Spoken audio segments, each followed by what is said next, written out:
Welcome back, everybody, to our third episode of Abomination Vaults on the UGT, Undeniably Good Time Entertainment Network. Everyone over here looking very pensive, looking very worried, looking like a lot fewer. We seem to be down 2 people now. What in the world could be happening? Indeed, the first thing that you all hear is a loud, echoing slam as the door to the lighthouse slams shut behind you mysteriously, leaving Calbum trapped outside in the hallway. Drevin, we got a door issue. Again.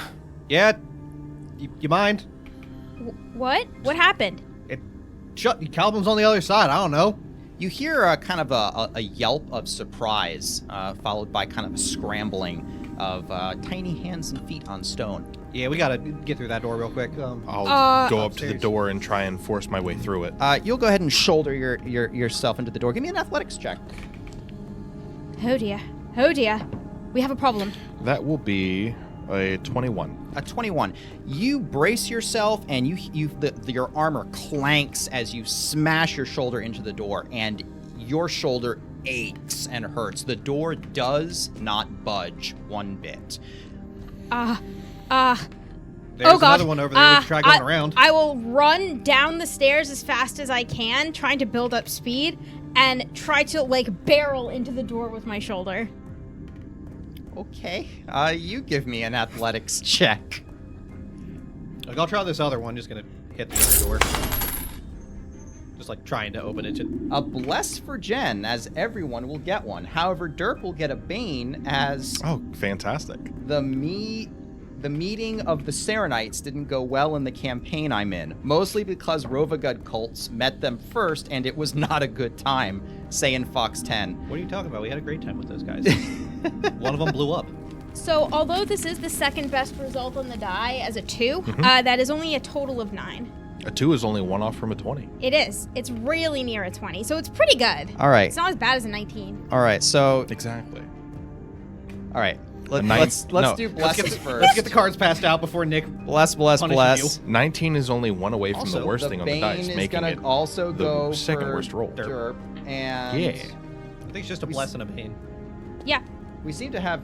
does that add up right? I want to make sure that he's getting his money's worth. That's total... I'll check it.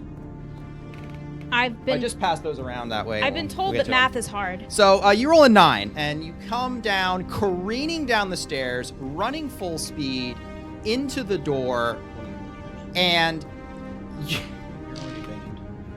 I think those are extra banes that were handed to us. Yeah. are those banes and not blesses? Well, I got geez. already blessed. It's a 1 bane and a 1 bless. And I then got you my also handed bless. 2 more banes. Yeah, because I'm already blessed. Because you can only have 1 bane and 1 bless. Yeah. I'm blessed. Jen is blessed. Derp's blessed. And bane. And baned. I'm the only person without a bane currently. Okay, so Derp is baned, you're baned, and then we have a bless for Jen, as everyone will get one. And a bless for Derp. And a bless for Derp. Okay. Okay. Blessed. So just hand back the things that you don't Okay. need, because I think you have enough of them totally. Yes. Unless I'm also getting a bane for some reason. I mean, I could just because I don't like you. I mean, I'm an investigator. I get to tell you if I'm going to use it or not. That's fair. That's true, actually. Yeah, I get to roll just do I want to activate this bane? Do I right want now? to activate my bane? You fool. You've activated my bane card. So you are going to smash into this wall, and the air is going to be forced out of your lungs. Your shoulder will collapse, your head will not, and will conk headfirst into this oaken door. Ow. And you are going to stumble back and fall flat on your butt. You're going to take 4 bludgeoning damage, entirely self-inflicted, as you're starting to see stars and white spots in your vision. The door is entirely unimpressed. Because it's magic and you ain't the big dog. That ain't going to... Come here. Look. Whatever magic let us in. Hey, Squid rated us. Hey. 41. Hey, everyone from Squid. Hello. I'm not here right now. You just got to see My cousin Ultimok knocked run herself out. headfirst into a door. It didn't work out well. Look, you can't keep giving yourselves concussions. It ain't going to unlock new knowledge or whatever you keep saying. The sound of Calbum's protests and scrambling feet fades away and vanishes, and you can no longer hear anything. Oh, Whatever magic let us through is not letting us back out. okay. The door, by the way, just to refresh your memory, looks pristine. There is every other door that you've seen so far appears to be like rotted away, like it's been here for a long time in the swamp, untended. This door looks brand new. Similar to the door. Similar to the other door, now that you cast your eyes over to what appears to be a door going maybe to another room, maybe outside. That door looks perfect.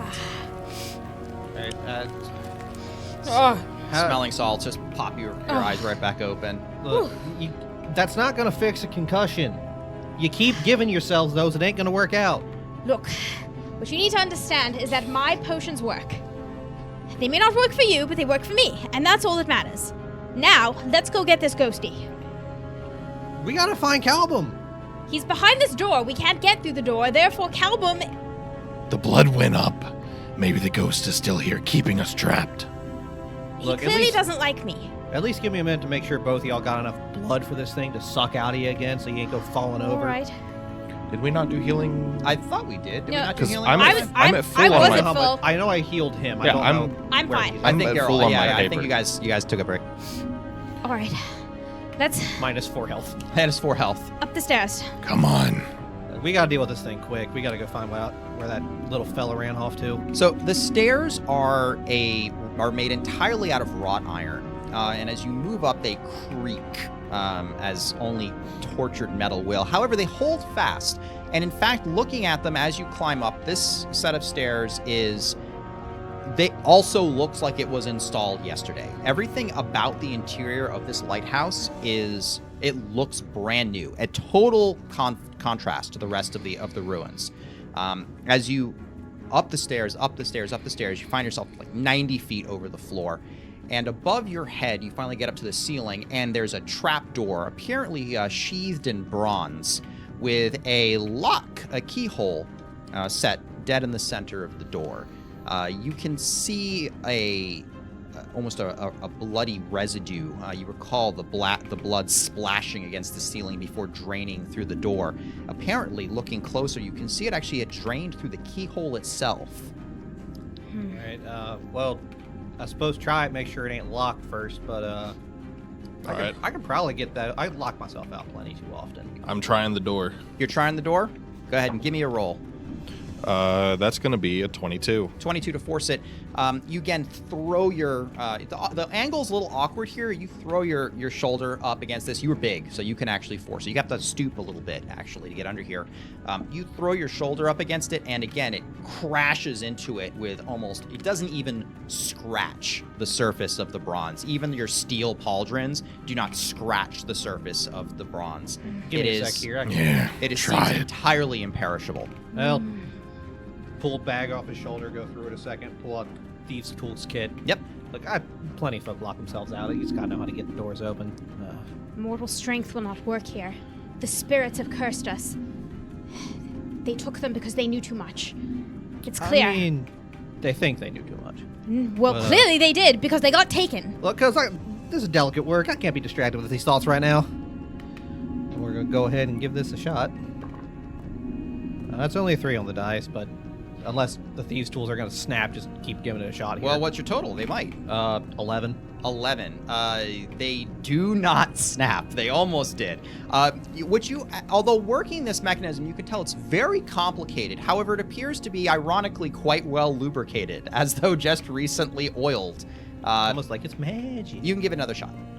Alrighty. Let's try a different die this time, because the bone dice aren't being kind to me today. They were kind on the first roll that wasn't in the tray. But let's give the obsidian a try. That's a 19. Those ones are way happier with me. That's a total of a 27. Nice. You fish around inside this lock. You find some pins, and you find some pins that are in very odd places. Normally they're in a nice little line. They are kind of all over in this circular. The key for this lock must look very odd. But you manage to poke around in there and suss out and find all those pins. It takes you about a good 2 minutes of prodding at this lock, looking for these pins, setting them, until you finally manage to twist the lock and with a loud clunk, and you have to muscle it. Like, this isn't like this little tiny turner that you're able to use. Like, you almost have to put a dagger in there once you get this thing set to get enough leverage to turn this, and you actually hear bolts withdrawing from all 4 sides of the trapdoor. Whatever's up here is a bit more. This is like bank vaults and such back in Absalom. These things are nutty, and whatever key goes in this ain't really. It ain't, pulls out just a little wrought iron key. Ain't one of these fellas. Whatever's up here gotta be valuable at least. At least Belcora thought it was enough to put one of these magic door things here. Or it could be dangerous. Dreven finds actually that now he can actually lever against it with his feet. He can push it open, although it's still quite heavy. But you're able to flip it up, and it slams against the floor. So there's a hole above your head with some not really proper, like, it's not like a ladder, but there's sort of rungs that are bolted into the stone. Again, wrought iron that provide easy access to the top floor.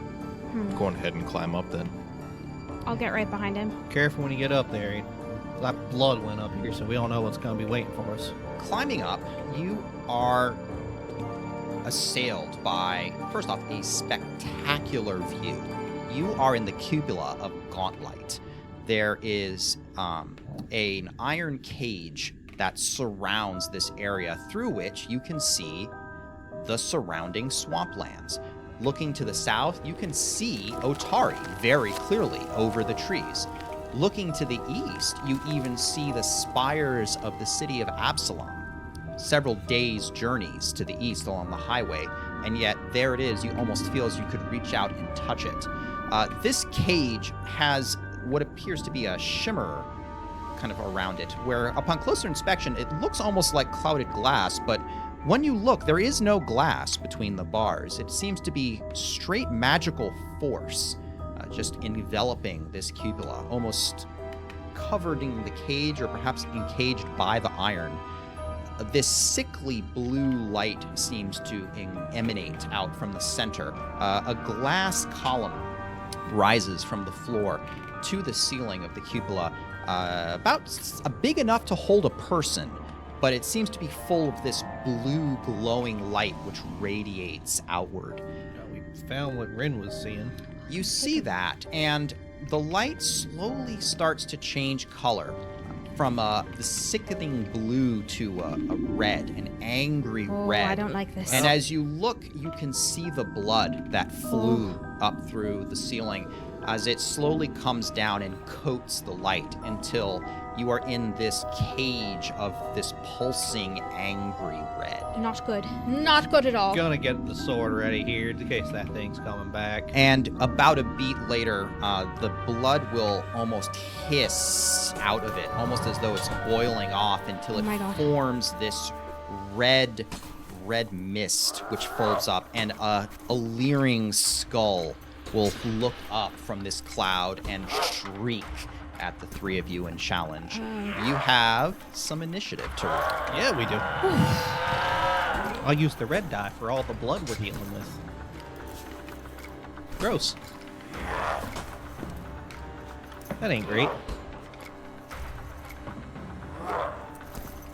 It's exactly average. Mine was not. What do you guys got? 22. 22. What do you got? Was somebody scouting? I don't know if anyone I was was. thinking. Scouting's been what I've been doing. Okay, so yeah, sure. I've been recalling knowledge. Yeah, so 17. 17. Put you right here. And how's Corwin? Well, shockingly not last. 18 with the scouting. An 18. It's going to go right here. So, A 6 on the die. Dreven, what would you like to do? I have exercised you once and will do so again. I'm just going to make 3 religion checks, assuming that the first one does anything. Sure.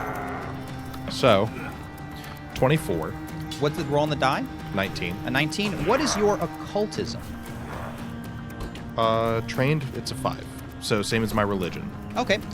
So you look at this thing and you're about to call it a prayer to exorcise this, and suddenly you realize something. This is not a haunt. This is an actual creature of some sort. And thinking about this, you realize that this is something called a vampiric mist. It is a It's not undead, even though it looks like it's a ghost. It's actually an aberration, which is effectively a catch-all for we don't know what the heck to do about this thing. But you've heard of these before. They are malicious, they are intelligent, and they are drawn to the blood of the living. While this thing is, the haunt from downstairs seems to have been excised, but the blood seems to have been drawn here by this entity and used to empower itself while it lay dormant here. You do know that this thing is going to try to pull the blood from your bodies, but it cannot be exorcised. It has to be dealt with by actually defeating it. You have 2 actions left. Fair enough. It's not the same as before. Just kill it. And I will walk around it to the backside and shove my maul through the misty body of this thing. You swing on through it. Go ahead and roll me an attack roll. And that will unfortunately miss with a 3 on the dice. 3 on the die, you roll, the thing almost floats away, cackling mockingly. You have 1 action left. I moved. You did. Alrighty. So, this creature will float up, and with a cackling shriek, lashing tendrils will swing out to encompass Drevin. And we're going to be rolling against your AC. So, ooh, that's pretty good. That's a 26 to hit. That'll hit. All right. So, I need you to make me a fortitude save, good sir. It wants my blood. Slurp, slurp. So, how's a 26 back sound? 26 back. Okay, that's definitely a success. You feel this almost suction apply as this tendril lashes at a gap in your armor and draws blood. You're going to take 11 slashing damage, and your wound bleeds profusely. You have a D6 bleed, persistent bleed damage. Not as anemic as I'd hoped. And the blood splashing down starts to kind of dissolve into a mist floating up towards this creature, although it seems to be relatively minor. Second attack will come at you for a 13. Oh, almost. Almost, You I almost got got you, me. and it'll fish for a 20 because it's angry, and monster. it's going to go roll even worse. It's a monster. Fishing for a 20 on a third attack is actually fishing for like a 15. What's Corwin doing? Oh, well, Drevin's telling us, hey, you can hit this thing. It looks kind of solid enough to swing a sword through. Because you can probably hit this thing a little bit better than me. You know more about these weird things. I'm going to move up to directly above it, like diagonal to Drevin, leaving space for Ultimok to step in behind it and get some flanking. Familial hazard, I think.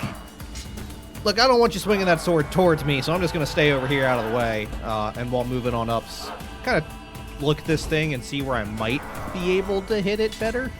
For devise a stratagem on a 14. Okay, I'm going to use that. you've got a pretty solid stratagem you're devising right there. Just like the thing's connected to the mist is coming out of the light, so swinging through that, yeah, that'll work. Just bring the blade up and slice not towards its main body, but like between where it is coming out of the light. And that for a 14 on the die is going to be a total of a 23. 23. Your carefully considered blow seems to cut through the center of this creature. However, you find normally planning out your attack, you can aim for vitals, aim for weak spots. This is a cloud of red mist. You find no extra source where your precision damage can be useful. Sad. That's only going to be D6 then. That's going to be 8 damage total. 8 Cold damage iron total. if it matters. As you swing through it, you do seem to damage its form slightly. However, you definitely see that this misty form, just the fact that you're hitting it with a physical solid object, it seems to be pretty resistant to this. Yeah, that's 3 actions. We're up to Ultimok. Ultimok's eyes will focus, and he'll look at this thing now that he knows that it's something different than what they fought before, and he'll attempt to use his esoteric lore to identify it. Are you trying to identify it, or are you trying to exploit vulnerability? Exploit vulnerability. Okay.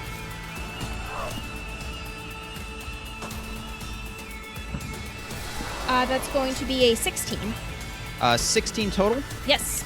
You are going to, it's going to be a, I guess it's technically an unspecific lore, isn't it? Yeah. Yeah, it is a lore skill. Yeah, okay. So that'll be a normal success, actually. Looking at this thing, you can see that it is, this is definitely a creature of darkness, but despite the fact of what it looks like, it is not a ghost. It is not a haunt. But this is blood. There's definitely a blood component here, and it occurs to you that it seems that fire is a weakness of this thing. You can boil the blood away and directly harm this thing. Burn it! Burn it with fire! Purify it! He'll actually take the amethyst crystal. Amethyst purifies blood. And he will run it down the sword in an attempt to create a spark with his purification crystal. And then he will step in and swing at this thing. Into flanking position with Drevin, you swing your sword. Come on, Najee. Light up. Never stabbed a cloud before. That's an 11 on the die for a total of a 19. 19. You are easily cut through the center of this thing's mass. You feel your sword. Your sword's got ghost touch, doesn't it? It does indeed. Okay. So Najee's spirit combined with your amethyst sparks cut this thing deep. Go ahead and roll me some damage. And this is why I made room for the thaumaturge to get flanking and not me. That's a 7 on the die for a total of 15 damage. Did you add your normal exploit vulnerability damage? I did. So you're going to take that off because you're going to get better damage Oh, than that. okay. So that'll be -3, so 12. 12? Okay, and 12 plus it's got going to be doing more damage than that as the cloud almost erupts with this flame that runs up it, and it shrieks angrily as your blade cuts a deep gash through it. And you almost see these white sparks that came from amethyst dust catch it and burn away a good chunk of its I area. have one more action. You exploited vulnerability, you stepped in, and you swung. I stepped? Unless you didn't want you I'm had to- assuming you wanted to get in range. Sorry. Yeah. I You didn't could realize swing I at moved. the air. If your sword's got reach, No, like I'm I don't good. know what I'm Nick's good. doing over I'm here good. with giving your sword I didn't reach. see myself move, so I didn't realize I moved. We took care of that for you. I figured you wanted to get in range. I took a d6 of bleed. You do on did this not. You do on No, your not turn. yet. Not Yeah, yet. not yet. It First didn't, this- it didn't been I went inflicted first. until after your yeah, turn. I went first. You would take it now. Yeah, I'll take it this turn. Well, I mean, yeah. Not And- now, but at the end of it. Yeah. With everybody in position and having a much better vantage point to unleash big, heavy, slow strikes on, I will just overhand smash through this cloud without ghost touch Okay. for a 24. 24. Solid hit. And then another one for an 18 into flanking. Yeah, in total with the Yes, with your multiple attack. my map. Nice. Okay. Yeah. You clobber through it twice. And then smash. fishing as I just bring the momentum around for a huge overhead third swing. Over, under, and then just putting everything into bringing the weapon down once more. The third one will unfortunately just swoosh through some mist harmlessly. Just Okay. imagine a dog jumping into puddles of blood. This maul actually smashes through this thing bodily and strikes sparks off the floor. But these blows would destroy normal flagstone. It bounces. It feels like you're hitting an anvil with how the hammer will bounce off of it. 21 total over 2 hits. Okay, 21 total over 2 hits. Again, the massive weight of this thing disrupts this thing's body, but you can tell that the fact that you're trying to strike a cloud, what is effectively a cloud with a hammer, it's definitely resisting some of that damage, but nonetheless, plenty of weight behind it. The thing definitely looks It's like it's getting more losing some dissipated than poorly. Yeah, impacted. exactly. I'm But just swinging a big fan.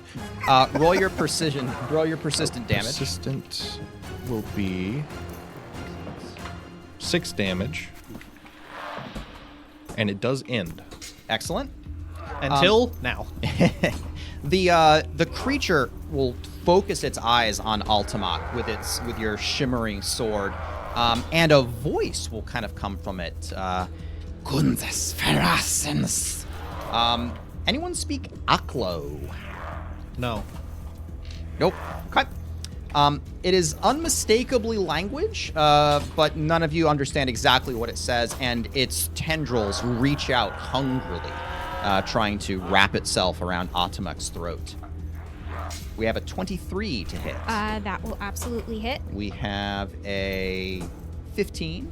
Altamok will duck aside that one. And then we have a 17. Altamok will duck under that one as well.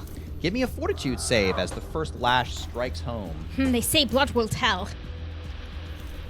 Tell what? This thing ain't speaking nothing I heard. It's a 20 total, 13 on the die. Okay, 20.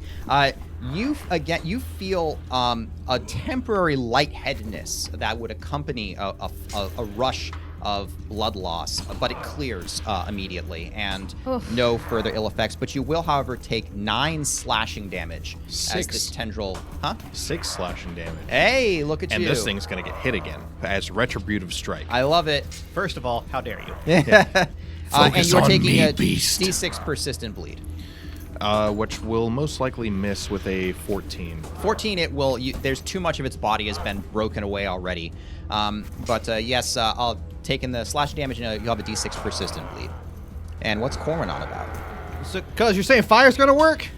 Indeed. This is gonna sting a bit. Reach through his bag, pull out an alchemist fire, and throw it at this thing. Do you actually have alchemist Yes. fire? Nice. Okay. I have 3 kinds of alchemical bombs. Always be prepared. Look, you never know when you're gonna need one, and I don't need a device because I realize, this thing, I don't have any reason to aim beyond hitting it. There you go. 16 on the die, plus, this is a ranged attack, so that's gonna be an 8. So 24 to hit. There's no penalty to trying to hit something in melee, right, with a ranged No. attack? Okay, well, there you go. No, Just not throwing unless you're up- using I'm a gonna volley take weapon. damage for it. We're all Yeah, gonna you're take gonna take one some splash damage, damage. actually. Yeah, We'll get so this- over it. So it's gonna take a D, I think they're D6 or are they D8? Should I be think they're D6. I don't have the card with me, I just have it on my sheet. That Yeah, I have got you. one. D6, that's going to be 5 fire damage and 1 fire splash damage. So all 3 of you will take a single point of splash damage as this flask flies through the creature to smash against the glass casing, coating this creature with a fire.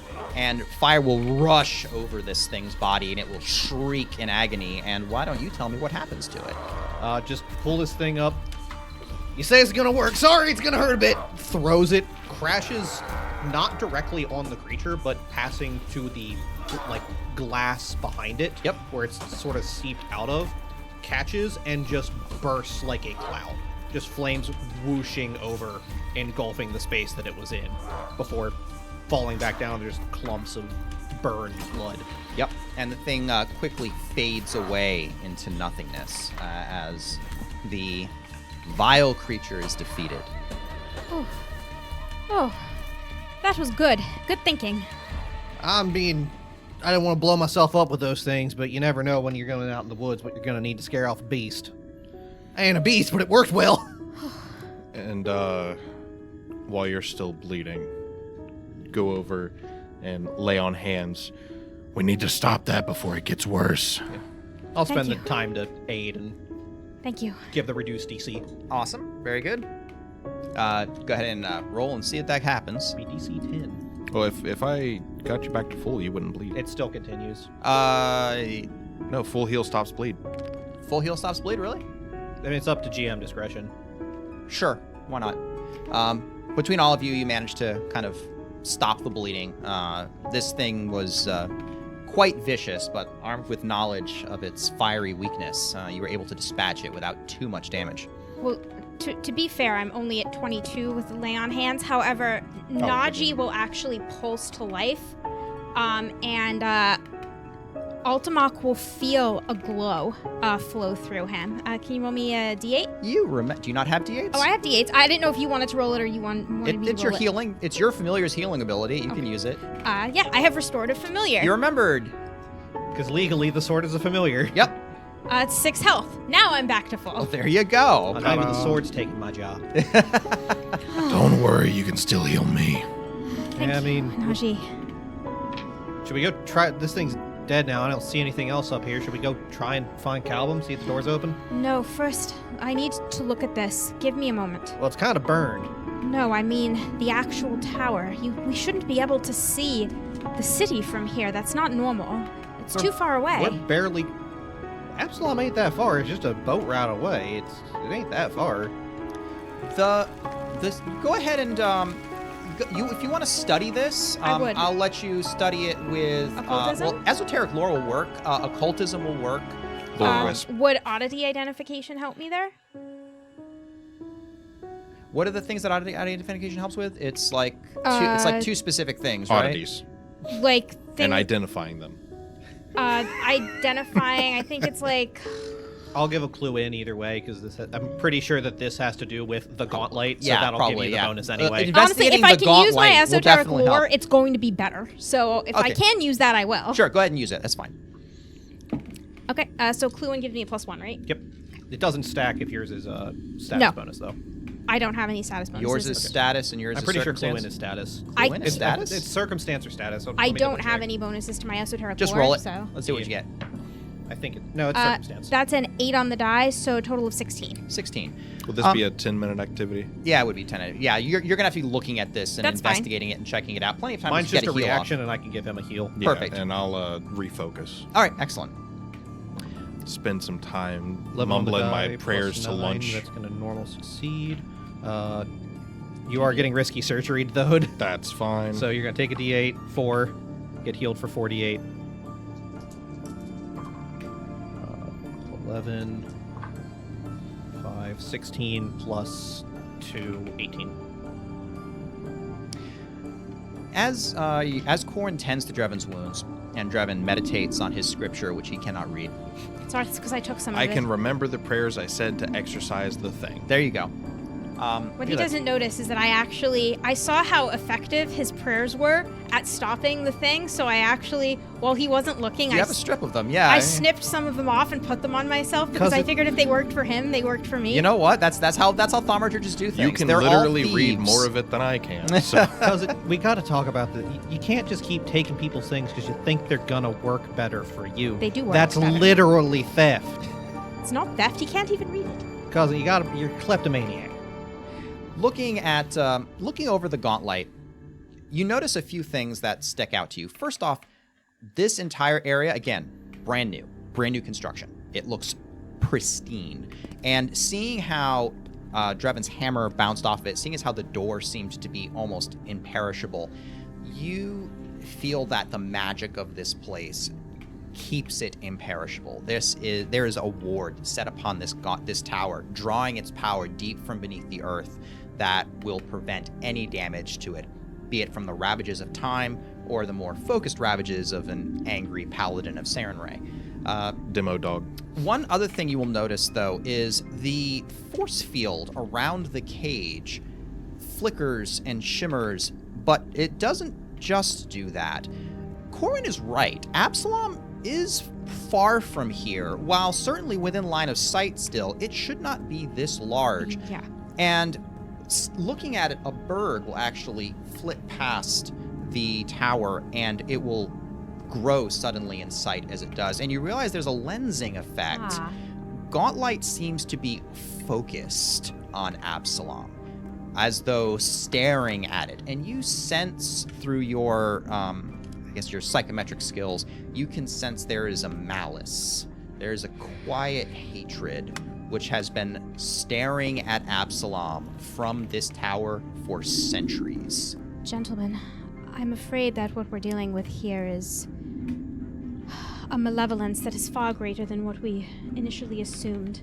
And it is aimed at Absalom, not at Otari.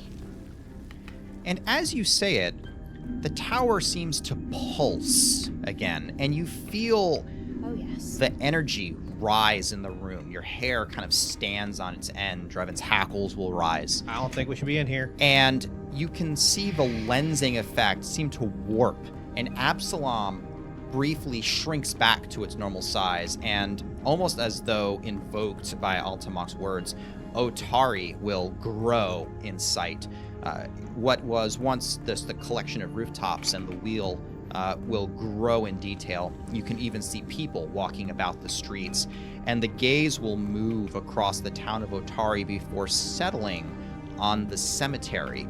Now, the cemetery of Otari is on the top of a cliff overlooking the ocean, high above the town. And as the focus zooms in on Otari's graveyard, the light grows, becoming blinding before shining this bluish light through the swamp, over the trees, through Otari, landing on the graveyard. And almost as you have a perfect vision of it through this lensed effect, you can see arms plunge up through the grave dirt, clawing their way as the dead that have been entombed in Otari Cemetery over the centuries claw through the earth and pull themselves up. We have to go. So you do also see that there is a figure in the middle of the graveyard. You will recognize him as the Gravedigger. He's an old dwarf by the name of Oleg, who reacts suddenly, grabs a shovel, and starts trying to fight his way through the crowd, trying to make his way to safety as he is engulfed by waves of these undead. my hackles were raised from the magic previously. Now, like, gums pulled back. Hammer, what would be a white-knuckled grip if you could see the knuckles. Mm-hmm. There's undead that need to be put down. And as you see it, the light behind you, blazing blue, will fade rapidly. And as you can see from your vantage point here, the wall of will-o-wisps that had kept you trapped here, that were surrounding the area, almost as the light fades out, they fade out and vanish, as though their strength has been drawn in from the lighthouse. We have to go help him. What about Mill and Caliban? We will deal with them after this. Undead attacking the town is more pressing than 2 people missing. They'd want us to go. Come on. I'm just going to jump down onto the stairs and start charging down them. The iron protests loudly with your weight, but holds it just fine as you rush down. And as you get down to the bottom, you can see that the door has actually dulled a bit. The walls and the stairs seem perfectly imperishable, but the door itself seems duller, almost like it's older, like it's aged quite a bit while you've been up. Gorham would lag behind a moment as they rush down and just kind of step over to the center where the light was, set a hand up on it. We beat you once, at least the old folk did. You ain't gonna win this time. Not that you won the first time anyway. And head on down. Your challenge goes unacknowledged, but you definitely feel something as you rush out. This time coming up to the door, do a fireman's kick, coming up, turning around, and back kicking near the lock itself. The door actually breaks immediately as you do so, and it flies off of its hinges as though it had, much like all the other doors in the ruins, as though it had been stuck here for centuries in the swamp. Apparently whatever protection protects Gauntlight briefly extended to cover the door, but has since shrunk with the expenditure of power. You are free of this tower and are back out in the ruins of Gauntlight. Running on the way out, would that sod trigger on anything of leading to, like, okay, where did Calvin go? Looking around real quick, you can see in the dirt outside signs of a struggle. But no sign of Mitflit tracks or anything like that. It seems the Mudlicker Mitflits have kept their word, or at least haven't attacked yet. But you only sign briefly of Calbum struggling, but you don't actually see anything else that he would have been struggling with. Do we see Spork anywhere? Spork is nowhere to be seen. That sounds like Cad. And just like there ain't nothing for him here. No Taking idea. off Let's running. Yeah, I wanted to see if there was Mocker is something. You break your way out, and this is still pitch dark, right? You came out here evening time, quick 20-minute adventure, and it's hard to tell, really. It's probably past midnight. You are rushing through the dark of the swamp. Once you get out into the swamp and get away, the trees over your head close. It is very difficult to see. You'll have to light torches to find Mocker your way. will absolutely light a torch. Yep. I got a free hand at all times, so. Yep. You rush through the swamp, keeping your eyes on the path as it twists its way through the swamp. out in the dark, you can see the flickers of blue and yellow lights, will-o'-wisps trying to lure yourself off, but focusing on the path in front of you, you rush back to town. Way too much to deal with right now to care about those. Just give the whiffs a go on. Good. Go on, get Shaking your fist out there. And off my lawn. almost stepping off the path as you do so, but quickly correcting yourself, making it. And as you come into town, you can hear panicked shouting and screaming as you rush through. There are people in the streets. You hear the panicked clanging of an alarm bell. Guards are desperately trying to manage traffic and direct people to safety as you plow into the chaos. Everyone stay in your homes. We've got this. The guards will kind of look. Ultimac, Driven, Corwin, where are the others? No time. Worry about it later. No time. What was that? And I guess Derp always needs this, and I guess I can help the other with no points. From Scott in South Dakota. Scott? Scotty boy? Fuel my chaos. Your shenanigans, your My chicanery. absolute Derp always tomfoolery. gets rewarded for having no hero points. Hey, you know what? I went through 6 and a bless yesterday. Should be 2, I think he said. One for each one of for us. the other person without one, Oh, fair which enough. is me. We'll Thank you, say- Scott. Had to interpret. Spark of courage. You don't scare me. Ooh, appropriate. Desperate swing. This had better work. Yeah, that sounds like Corwin. The graveyard. The corpses all sprung up. They're attacking everything. I know. Most of them charged over the cliff to attack the library, but there's still some up there, and we have no idea where Oleg is. We're trying to keep them penned in. I saw him running off further into the graveyard from the... Look, we don't have time to explain. He ran in further. We We'll got to get deal these with things it. cut down before they get into the town. Please. He'll direct you through the streets and run ahead of you to try to clear the way. Making your way through the town, you come up, you switch back your way up the hillside until you can get to the walled-in graveyard, where you can see that 2 wide-eyed, shaking guards are who have barred the gate and are peering through nervously. Through the gate, you can see that what was once the horde of undead that had broken up, most of them seem to have vanished, apparently charging over the cliff, leaving torn open graves where the corpses have plunged their way upwards, drawn upwards by the power of the Gauntlight. But you can still see what appear to be some shambling forms wandering aimlessly about the graveyard. And the guards will look at you wild-eyed. But boys, you don't get paid enough for this. How about you let us handle it? They'll kind of like earnestly nod their head and Make sure none of them get out. we'll keep the gate closed here, and they'll haul the gate back. It squeals open, and they'll let you through and kind of close it hardly behind you. Let us know if you need help. Yeah, we got it. Don't worry about it. Brave words, but there's like these people look like they will be useless. It's here. Otari. We don't have undead invasions very often here. So you hop in, and you can see, looking around, that there are still some signs of shambling. It is very dark, but the moon is out here. There is no tree cover, so you can make out in this dimly lit moonlight. You're effectively in low light conditions right now, unless you have your torches. Yeah, I've got one. Low Still light in hand. vision. Low light vision, excellent. Your Torch. torch will again illuminate it close by, so you won't have to worry about tripping. But seeing in the distance, it's actually harder with the torch. You have to kind of almost put it behind you to kind of make sure you don't blind yourself with the fire. Keep it overhead. I can at least point where things need to be. Altamok will look around. Is there anything he can wedge the torch in? I mean, you could just drop it on the floor. I'll drop it. I need a hand free. Okay. So He'll drop it. Hand it to the guards. That's fine. And he will bring out his bell and a clarion call. That's right. The afterlife calls for all of you. Answer its call. Maybe don't draw them all in at once. So- There's a lot coming Bring up. them all here. So that's sounds like a great initiative. It sounds like I've got what do we got? We got seeking, Scouting. and Is Probably charging in investigating. head first a thing?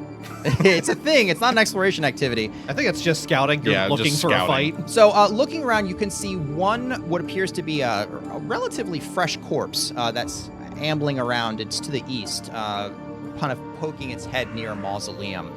You can make out that creature, and so feel free. You can roll initiative right now if you like, which it sounds like you're doing. Absolutely. All right, go ahead and give it to me. Drevin sees bones. Kill.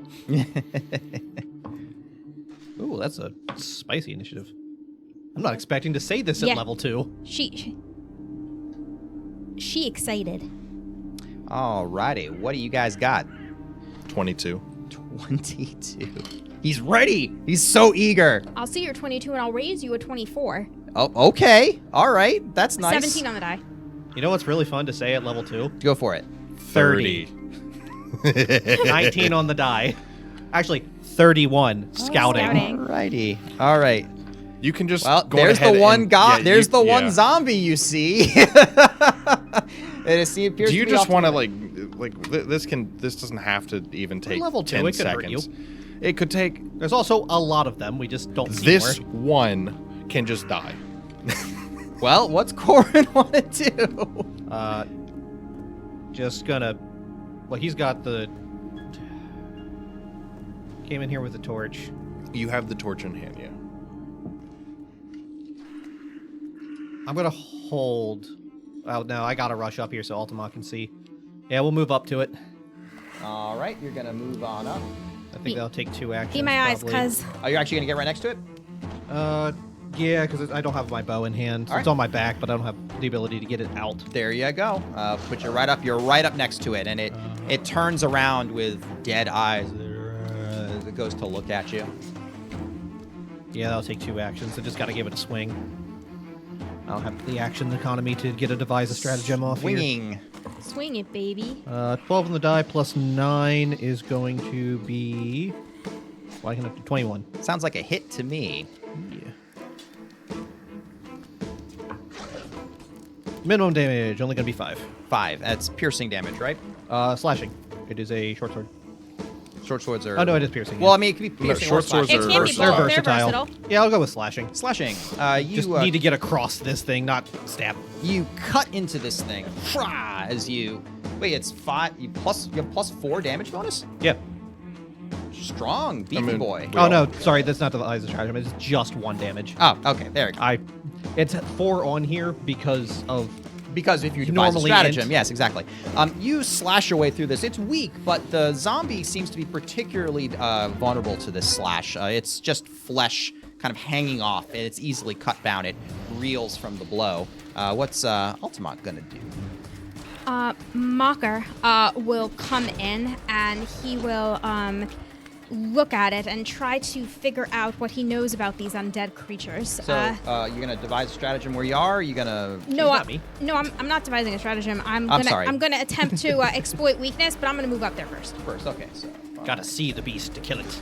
25. Are you 25 or are you 30? I'm 25. You're 25. So you need 2 actions to get up to it. That's fine. Okay. Uh, so you only have 1 action left once you're up to it. Take me around it if you don't mind. There is a mausoleum. Oh. You're not gonna be able to flank it. I don't want to flank it. I just want to get up behind it so that I'm not in space for somebody's dog. way. Sure, sounds good. Pious puppy needs room. Fair enough, fair enough. It doesn't seem to react much. It's moving very slowly. And yes, then I will attempt to exploit it. All right, you're not going to be able to strike if you exploit. Yeah, That's true. I'll just attempt to hit it then. Roll to hit. Poke. You're in the same situation I was, where 2 move actions. Ah, crap.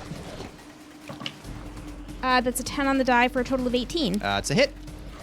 So it will just do more damage.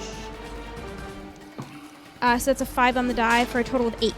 I think you still get your weapon implement bonus damage. So I think you're right, it goes to 10. And cutting through this thing like butter, the thing almost cuts through it. Najee will just sing as you slash it in half, and it will collapse. Oh, that was Well, at easy. least they ain't tough. And you hear kind of around you the sound of moaning and clattering as your fight has drawn the attention of others. You I wanna fear zoom he was that not map out. alone. Oh, we saw plenty of them out there. Oh, good. A family reunion. I love those. I was so hoping my ancestors would stay buried. I mean, I don't think she's gonna be trying to raise up, you know, Knowing our great grandma family. and whatnot. I don't think they're gonna take that kindly. If anything, that'll just give us more allies. Drevin, not to put too fine a point on it, but don't chew on the bones. I think Not he's of an gonna be undead. smashing them. I know, but you never know. See a bone? Look, he can see them further than we can. I about like barely edge of that gravestone's where I'm at. Yes, my vision is rather clouded. All right. What's Drevin doing? So first action will be calling out the locations. Okay. So Drevin has line of sight to, you can see 3 in the distance. You can see there seems to be a skeletal body coming in the middle there. Kind of in the center, there seems to be, you can see the sign of a zombie lurking off to the east behind a mausoleum, and you can see also by a mausoleum in the back another skeleton. So you call out these 3 skeletons that you can see, or three undead that you can see. And I will say,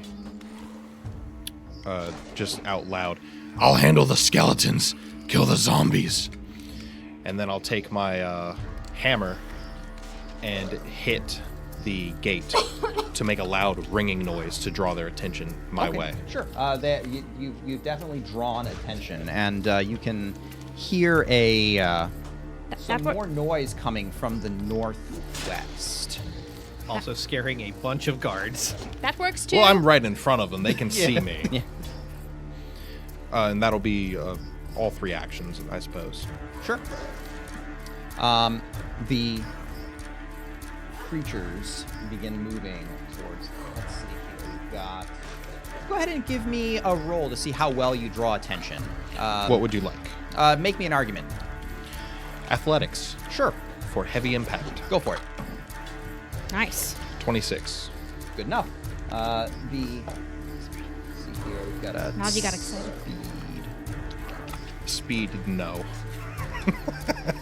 Skelly boys are pretty Well, quick, yeah, actually. skeletons are okay, but the zombies is like speed 5 on a good day. All right, so a skeleton will shamble around and move their way up.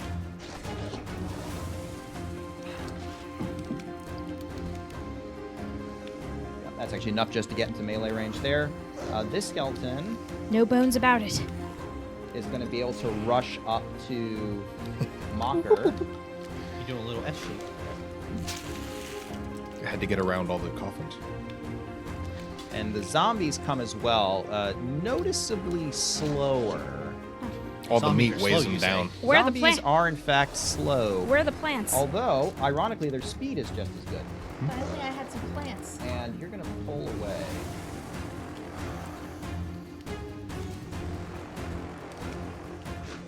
Another skelly, far from the northwest, which comes moving. So 2 skellies managed to get up where Drevin is, but without being able to hit. However, the one Mocker is a bit closer. It shambles up, charging with its. It has what appears to be a rusty bar of some sort. It looks like it was a hinge bit that was ripped off of the casket. It's swinging down at your face. Oh, if that did knock me out, the smell would. I'm going to use my villain point to go ahead and re-roll this, because it's aided by, and it goes into an outline. Oh, well, Skeleton Man had a It skeleton happens. plan. It happens. It happens. The Skeleton Man has a skeleton plan. And Corwin, what you doing? Well, we're going to just get to the other side of this skeleton that ran on up and tried to swing on Cuz here. And on the way up, let's see how we'll be able to hit this thing. Gonna devise a stratagem. Thinking that's the about wrong it. die. Think Got to use about your it. devise a stratagem die. Yeah. I gotta roll the bones. That's a 6. I don't think a 15's gonna hit him. But I'm gonna move on to the other side of him to provide Ultimox some off guard. Sure. And instead, I'm gonna try not an attack roll. I'm gonna try to trip the skeleton. Trip the skeleton. All right, knock that skelly boy over. Let's see how Steal well his you got ankles. this. Skills ankles. That's 4 on the die. That ain't happening. That's only a 10. That's a 10. I don't think I crit failed, You but didn't quite crit fail. No, you got to swing at this thing. You hit its you catch it solidly on the tibia, and but you kind of bounce off of it and without enough force behind it. yeah, that'll be 3 actions. I did Alrighty. move to get to it because I can't trip it from 20 feet away. the zombies are going to charge forward. Let's see where you are here. Small. The one adjacent to my cousin. In On flanking. the other side of it. There you go. I believe. So this zombie is going to rush forward and actually be able to swing at Corwin with a single swinging a rotting fist at you. Oh no, it's zombie time. All right. I'm off guard. You know what happened last You're time. probably hitting me. Let's see. With a 7, 15 flanking. Barely misses. Hey, you managed to get away at the last minute. And this one will advance. Hey, wait your turn. Just getting up to Drebin, but not being able to swing. All right, what's Mocker doing? One at a time. He'll take a look at these things. What does he know about skeletons? Yeah, go ahead and give me Let's an attempt- esoteric lore. Let us attempt to exploit them. They don't like calcium. No, they do like calcium. That makes them stronger. If you hit them in the calcium. Oh. Oh no, You my have to- calcium. You have to break the chemical bonds with your weapon. That's an 8 on the die, so it'll be a 15. A 15 in total. Yes. You swing a hasty strike, and the skeleton will actually no. block it. I'm exploiting vulnerability. I need to know whether or not that's a success or a failure. Oh, I'm sorry. That is a success. So he knows that these things are probably brittle. So probably hitting them at just the right spot and giving them a nice slashing might be effective. So a slashing actually will not be effective. However, you do know that you can that bludgeoning damage Thrashing. will work pretty well. What thrashing is what we'll do, but they're not particularly weak to it.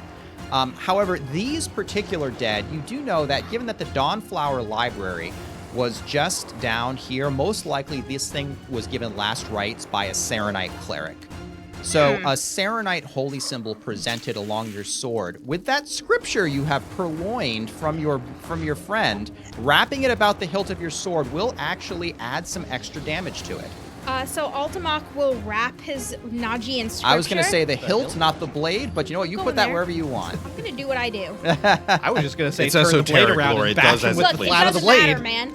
And he'll walk up, and with the holy scripture, he'll actually repeat some of what he said, even though he doesn't believe in it. He figures it can't hurt, and he'll stab forth. Literally that guy from the Mummy who's like going through his different Yeah, talismans exactly. until he gets one that works. All right, roll to hit. Blessed be this meal. That's a 12 on the die for a total of 20. A palpable hit indeed. Roll me your damage. Smack the skeleton. Am I using, is it getting a weakness? Because I... It does not have a mortal weakness. Okay, You so are I'll just using a use my personal Okay, antithesis. got it. It's weak to you. It always has been. That's going to be 11 points of damage. 11 points of damage. So it definitely seems to be reacting to the Serenite scripture you've included. However, it is it does seem to obviously not have much to cut, but between the force of the strike plus the scripture wraps around it, you lay it low and it collapses into inert bones. I have one more action left. You do. So I'm going to go and make sure that Drevin can have the benefit of my company. I don't want him fighting those things alone. Corwin's so got this zombie. It'll be I can fine. handle the. I'm thinking probably. he can handle the zombie, so I'm going to take off back where I came from, see if I can get in a flanking position with one of them. And if I can't, I'm just going to get as close as I can. Yeah, sure. Why not? You can manage to get to flank one of the skeletons with Drevin. Okay. Speaking of which, So, pretty much this entire time is just going to be preaching about foul undead, laying them to rest. you casting osteoporosis. Pretty much. Dungeon Damn speed it, run. I stop. cast Bone Breaker. Yeah, this is the Bone Breaker. Give me your kneecaps. And I'm just going to swing from left to right. 1, 2, 3. To All right. lay them all down. Is the so the middle one is a let's Let's see, which one is... Oh, actually, no, I think They're all the three same thing. skeletons. They're all skeletons, yep. Very good. And so you're leaving the one that Mocker's flanking for last? Yes. All right, roll it. So that's going to be a 28 on the first one. That's a hit. That's a critical hit, actually. Can I not kill it with a crit? You totally can. All right. So Can you not kill it with a crit? Yeah, No, that's you can't not kill it with a 24 crit. damage. So just... you smash it into powder. Ooh, Oh, lost souls, return to your graves. I hope I wasn't related to that one. And then I will re-roll the second attack Excellent. Well done. Hero because that point. is a 3 on the die. To a 15 Total? on the middle one. Total? Yes. Or 16. 16? Yes. You're sure 16? Yes. According to the dice. Just enough. You clamber into Fantastic. it. Smash. For 9 bludgeoning. Smash that into pieces as well. And then this is at a -1 to flanking for a 14 to flanking. You hit it. Nice. This is just We're the doing Monster it. Hunter Whoa! two-hander, just smash, smash, smash. And that will be 6 bludgeoning. As That- the third hit is off the mark, but it does connect. You feel that spine. You catch it right in the third lumbar vertebrae, and you shatter it. It falls to pieces and scatters into bones. Oh. Oh. We can take that skeleton initiative off the table. I think we totally can. I guess you didn't need my help? That's what I was trained for. I mean, you did distract the right one, so he It's could true. hit it. You Yeah, totally quite would have hit that literally. third one without it. I But Altamont exact. doesn't know that, so he's just like, I guess you didn't need my Skeleton's help. head just swivels. As at the moment we are down to Corwin, who is soloing a zombie in his face. Well, we're gonna devise, see how well we can hit this thing, because I want like damage that isn't just a d6. Your frail investigator Man, arms. your dice just are not happy tonight. Yeah, but I think a 15. But it's a zombie. I think a 15's gonna hit a zombie. That's a thing he could think. So I'll go ahead and try and swing with 15. You connect. Alrighty. The thing's reflexes are slow. It is easy to predict. And are these immune to precision? Do I need to roll my They are second die? not, actually. Okay. They have anatomy. You can strike joints. It's You gonna can be- totally take it out. Saw how well it worked the first time. It's going to be slashing still. Go for it. That's going to be not the best dice. That's going to be 4 plus 4, 8 damage and slashing. 8 damage and slashing. Yeah, it is slashing damage. Okay, perfect. You cut deep into it, which draws a great deal of damage, and slewing flesh comes off the frame, but it's not down yet. Well, we're going to go for a second swing here. That is just a normal swing. Yep. The Agile, joys- I think, with a short Joys of sword. Agile, yeah. And, so I want to use this here.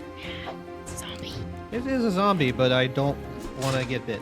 Don't get bit. I mean, I used one on a skeleton. I know what I can use. But it was worth it. This is second swing, so let's see what. That's a nat 20. See, told you. Hey, you know what that means? Bless card. Bless card. Bless card. Yeah. What happens? So this is slashing. Or do we want to do it off the weapon type, or like the default of the weapon, It's or the the- damage I'm dealing? Well, I mean, I Supposed asked to be the the GM. damage. I mean, why? Yeah, I imagine slashing would make sense because you know that's what's working. That's so, what I'm doing. Well, yeah, you'd probably use Okay. slashing. Somehow I got the same card you did yesterday. That'll leave a mark. Normal damage. The target takes 2d6 persistent bleed damage. Though we discussed this. Oh, no, before mine was stream. piercing. This is the slashing damage Yeah, it's version the of slashing that. version. Do you want me to do crit damage and make it bleed? We can do that. That's what we did last time. No problem. It doesn't matter because you cut It's probably this dead. thing into pieces. It's taking another d6, which is going to take 6 damage. There you go. And then- that thing collapses. You cut through and the ichor is kind of pouring out of it, and it slumps down and falls into a rotting heap. And then You can hear the sound of more fighting coming from the northwest. just going to keep that torch raised. Finger up this way. Come on. And just take off for a full move action in that direction. You know, unless I'm quite mistaken, that was Aunt Agatha. Poor dear. I don't know how you can tell them apart. They just look like rotted pounds of flesh to me. Let's go.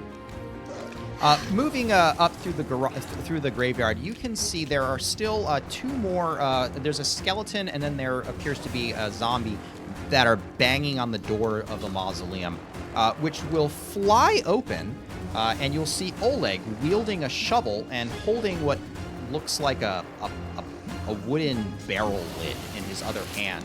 And he's laying into these things pretty viciously. And he manages to knock the skeleton down by himself, leaving just the zombie. Somebody called for reinforcements. I don't know if Oleg's going to need those.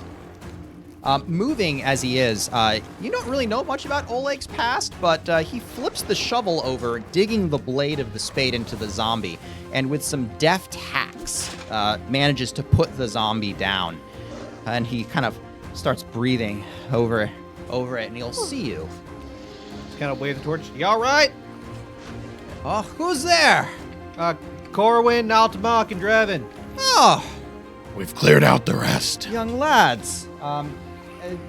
He'll kind of hobble out from it. He doesn't seem to be. It's not from frailty. You can see he's actually injured, clutching a wound on his hip. They came out of me out of nowhere. That blue light from the swamp. We know. We Yeah, saw it we- up close. It's hard to explain everything. Let me take care of that before it goes getting infected. Oh my goodness! Managed to lock myself in the old crypt and. Oh goodness gracious! I The mean, rest you got of the- you got a shovel on you, that's for sure. Yes. Yeah, they didn't expect that, did they? Most of them I saw were charging over the cliff. Well, that's better than into town. Yeah, but they must have fallen onto the library. Most of them probably broke apart on the fall. I'm sure the Serenites can handle themselves. I mean, I'm still going down there to check. Of Go course. with you. let's make sure he's fine first before we go storming off. And What do they want with the library is my question. Do they feel like some light reading? that's the Serenite Temple. Whatever force pulled him out probably wants to try to put paid to the source of good in this town. Either way. Oh, hold on a sec, Olaf. Let me just start pulling out bandages. Cousin, he take the torch. I need both hands for this. Oh. And he'll be over. I guess I'll use. He'll come over and he'll kind of sit down, drop his spade to hold his arm out for you to be able to bandage his arm. Now go ahead and give me a medicine check while you're trying to take care of him. He has some pretty deep gash, and these wounds are none too clean. Does he look like very heavily injured or just like pretty beat up? He's pretty beat up. He's not actually at death's door. He seems Okay. like he's still. You certainly- said the words. Sir, you're taking a D8 of damage. This is going to hurt a little bit. I got to clean up the edges of the wounds. They're real rough. If I try to seal them like that, it ain't going to stitch well. Put a dagger in the torch to heat 6 it. and damage. Ah! Sorry, I know it hurts, but trust me, it'll be better in the end. Barbarism. That's going to be a 6 plus. I'm only going for train DC. So that's going to be 15 total, which is just exactly the make train it. DC. Oh, sorry. Plus 2 from risky surgery, so that's 17 total. So I do make it. All right. That's Risky going to surgery is a nice feat for when you're not Super actively nice. dying. Yeah. That's going to be Never sutured someone by 10. torchlight. and 12 plus 2 is 24 health. You managed to suture him back up, put a compress on it, a poultice, and the pain goes away. It's a good one. I can tell you've had practice handling those lumberjacks. I mean, look, people keep swinging axes to themselves. I don't understand how they miss a tree, but That makes complete sense. Ah. I know why they're going to the library. They have some reading to do. They want to bone up on some things. because this really ain't time for jokes. We just had And half- at that terrible pun, the blue light of Gauntlight will wash again over the area. This is an appropriate response. Yeah. This And- isn't a whoa. This is a pun response. This is a you exactly, deserved this. exactly. This is like I'm almost ready to rocks fall you. But 16 more skeletons. I'd be fine with that. Yeah. not We'll be this all right. time. The light comes washing over the graveyard and then focuses narrowly over the 4 of you. Oh dear. And you hear a trilling shriek. And materializing in the middle of you is a horror comprised of scales, legs, and quills, which it seems to appear out of nowhere. I'm gonna go try to knock Oleg out of the way. I'm gonna need a initiative check from everybody. You have never seen something like this before. Spiders that appear out of nowhere? You are correct. You want them now, or we want to? Well, perhaps we will do this once we come back from All right. our... Okay, Get- cool. All right, get- I'm glad you said that. Oh, yeah. get Joel. Roll shit- the one. I rolled a 1. Well, go Well, ahead and you get said rolling it. then. You're going to be sitting there for a while. We have 10 minutes. This is your one punishment. You do actually have to 10 spend the minutes or whole is it break. 15 Dice is 10. gone. I'm 10. sorry. 10 minutes. 10 minutes. You do. We have could to- make it 15. because you rolled a 1. You do have to do this the entire time now. Go, Oh boy, Pious he'll Puppy. be at it for a while. Go ahead and get some drinks, stretch your legs, and we will see what happens with this new horror that has come from Gauntlight.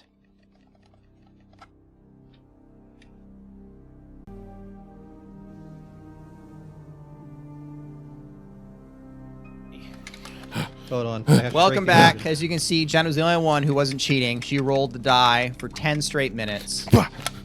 Look, I needed to refill my water, and I need 2 hands to pick this up. Well, I mean, you've got a giant bucket for a water bottle. It's off screen. They can't see that. I have alabaster. I don't need anything else. Well, why don't you all give me some initiative? Good job. Yeah.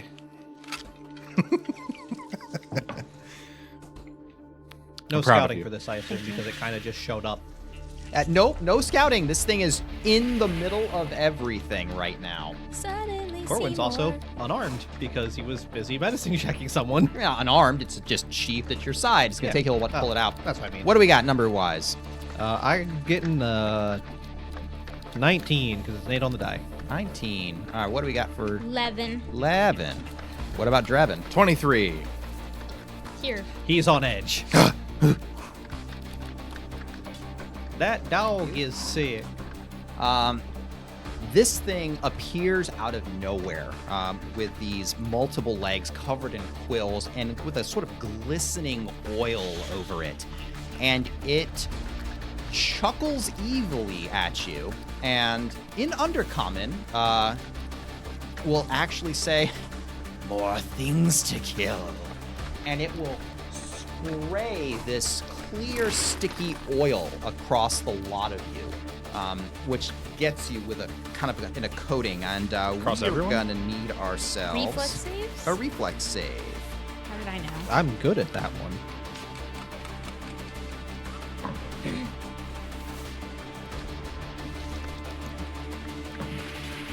It's a nat 20. Okay, I got a 14. 17. 14 and 17, so a critical success, and then we have a fail and a fail. I've seen these things before. I know what they can do. Are you sure? You have never seen these things before.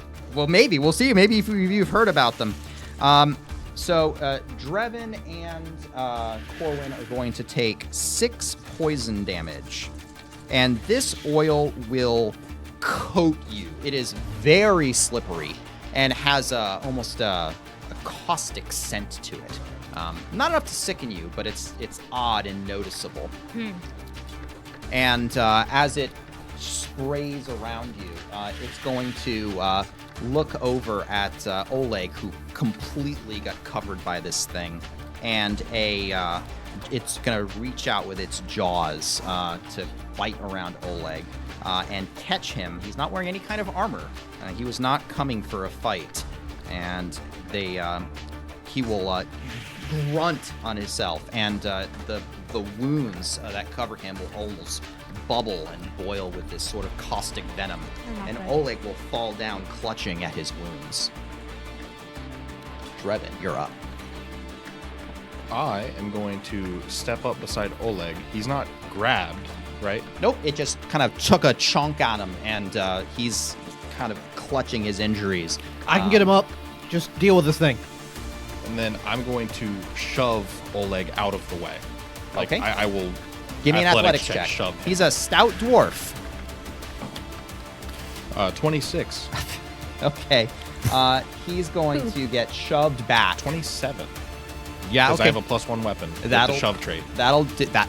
Yeah, that's true. That works. Yep, perfect. So, yeah, I'm assuming you want to shove him away, kind Yes. of at this diagonal. Shove him away and then step up following the shove. All right, So I so- take his place. You'll step up one, and he's going to fling back probably a good 10 feet, actually, with that shove. And he's going to land by the tree. And I'll just kind follow of out 5 of the way. to move into his place. Yep. As I, from that shove, then overhead, bring the hammer around to try and smash into this thing. Roll a hit. For a 16. The 16, you swing this hammer down, and it moves an armored limb up and catches it and deflects it, almost like it's a practice move. This thing knows how to fight. You have one action left. Step, shove, strike. It You can need to fence. step. No, Just stepping is following is free. part of the successful No, shove. I was 10 feet away from him. I stepped adjacent, shoved him, followed the shove, made a strike. Yeah. Corwin. Corwin's just going to immediately dash over to Oleg Rushing over to Oleg. and just immediately. Is he like actively dying on the ground, or he is does not look good. You managed to patch him up. It's not the injury that's really the primary concern. He is fighting for his life against this venom. Well, that's one action to get there. Gonna battle medicine him because I don't want this man dying. Does the GM get the candy? Yeah, the GM will get the candy. Ah. I'll toss you one. I'll pass it to Now, are Corey. you battle medicining? Or are you trying to He treat just poison? got treat wounds, so. It's battle medicine. Yeah, it has He's to not be. immune to it. Yep. Oh, yeah, no, that's work. Yeah, you did just treat wounds him. So yeah, gonna be this. Okay. Yep. I Battle guess it'd be medicine. first aid. Well, I can still battle medicine equal to treat wounds. I Okay. mean, since he's It's a, doing it's it a again, full it's, separate thing. Yeah. Go for it. it's really second aid. All right, you want to try to stab him to make the poison better, or Does he look like he is? You said fighting for his life, so probably not. probably a bad idea? Yeah. Okay. Yeah. We're gonna go for. Corwin sees this man. He ain't looking good. We're gonna go for expert DC 20. Mhm. That's a 13 on the die. That gets me a 22. Success. So that's going to be 2d8 plus 17. That's going to be 8 plus 17. 25. Very nice. 25 healing. You smack this wound with a poultice of cleansing herbs that leaches a good deal of the poison out of the wound, and combine it with a whiff of smelling salts to perk him up. Kind of wakes back up, shocked, but momentarily, you've saved this man's life. And he's going to get out reach into his bag and spend his last action pulling out an anti-venom. Anti-venom? Okay. And just holding it out. Just drink this. We'll deal with the thing. Get out of here. Go find somewhere to hide. Get out of the graveyard. The guard's got the doors sealed up. Just get out. With shaking hands, he'll take it and quaff it and nod and scatter away, moving in a wide move away from this creature. Altamok will peel the protective cover that no one could see that he actually had around himself the whole time, having been prepared for this off. Well, Altamok, that the could only- creator of Sheds Second his Skin. That could only work once anyway. And move up into flanking position with Drevin. Okay. And then I'm going to take a very good look at this and attempt to see whether or not it has any weaknesses I can exploit. Absolutely. Aside from the fact that it's creepy.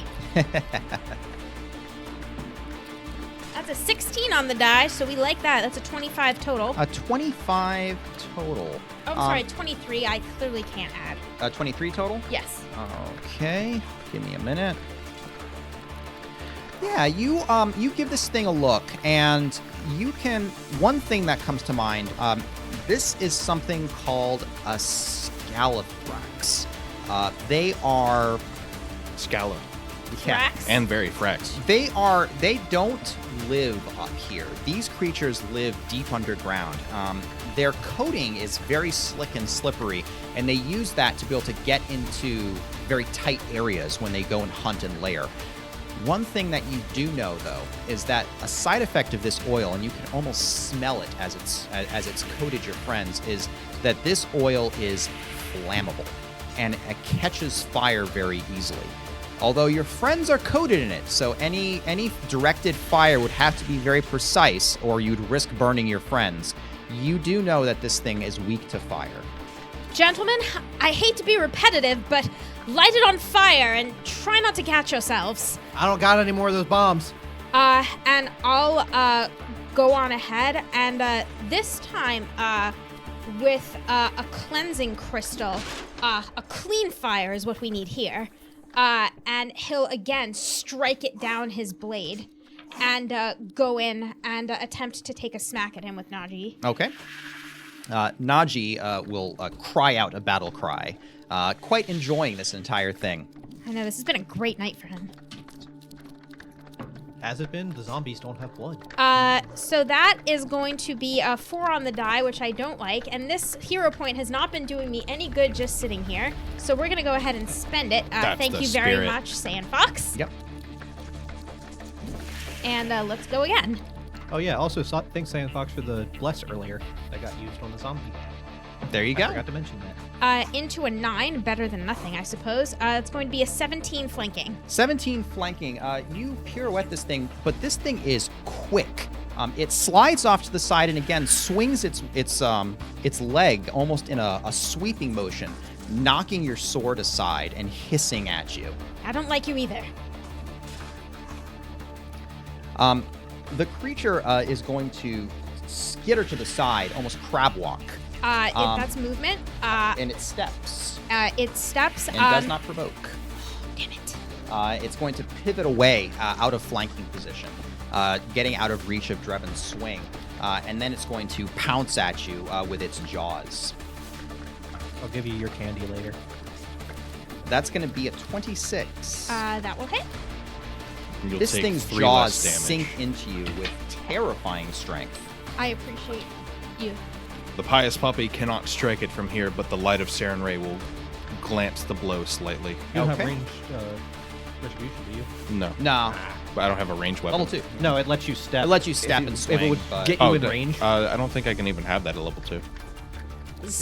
So even with the light of Saren Ray turning this thing, you're going to take 16 piercing damage as these jaws sink into you. So it left a square. So implements interruption, I think. So it took a step Steps action, ignore which lets you arrows. move Not 5 trigger. feet and not provoke. Okay. This thing is clever.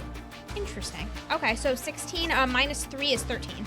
No, I already subtracted Oh, it. you did. Okay. Yeah, it hit you harder than that. And Ow. you have a fortitude save. Oh, that hurt.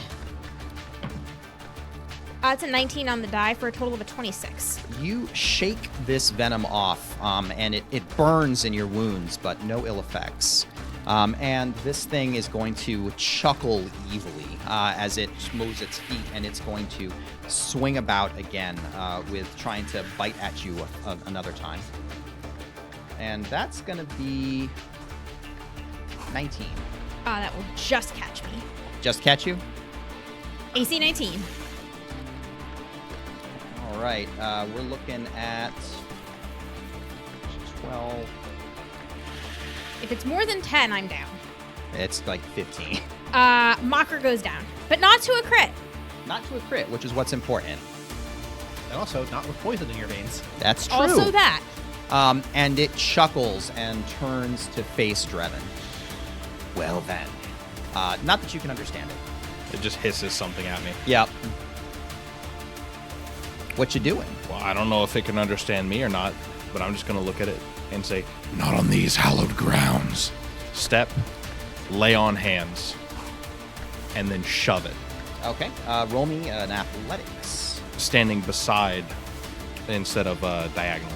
I want to push this thing directly away. Okay, I got you. And that will be on 20 total. 5 feet. Would you like to follow it? I will follow it, just putting a slight bit of distance between its body and everyone else. 6 health is going to come back to Mocker, who will kind of gasp back to consciousness. Oh, that hurt. Good. Okay. I'm looking up. And And you're the actually sky's right still where you there. belong anyway. So, Yeah, nothing changed except your health slightly. so let's see here. Step, shove, and lay on hands. Corwin, you're up. Gonna take a look at this thing, see.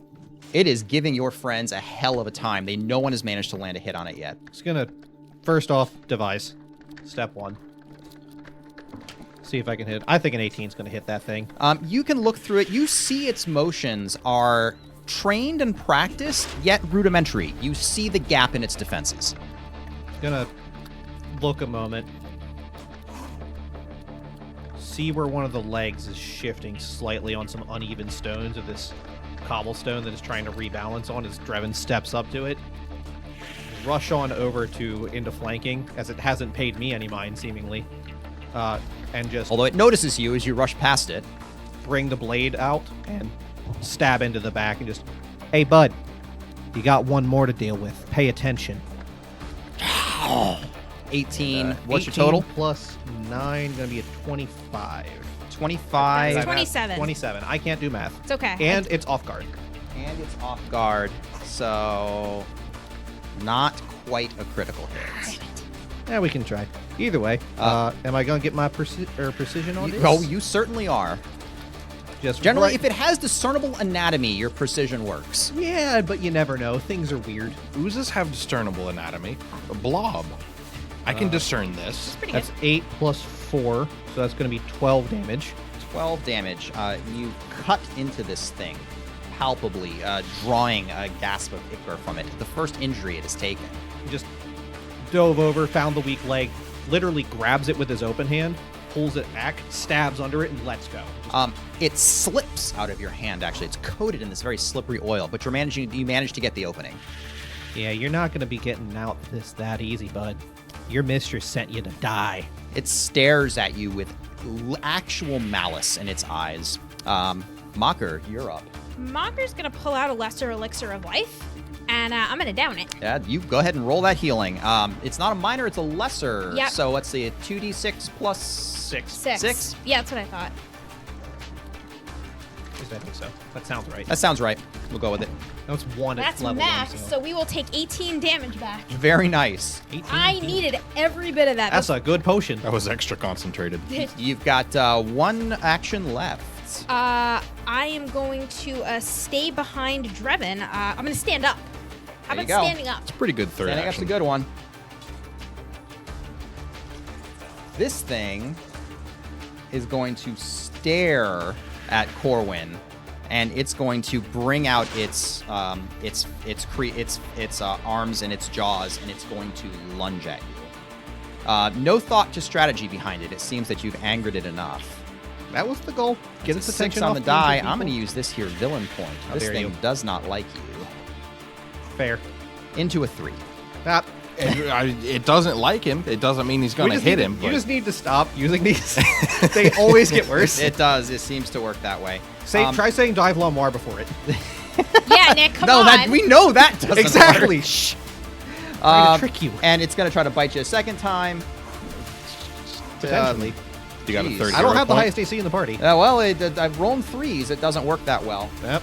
And it's going to kind of lunging at you. It's going to take a minute back step, and it's going to skitter sideways again with a simple step to take itself out of flanking.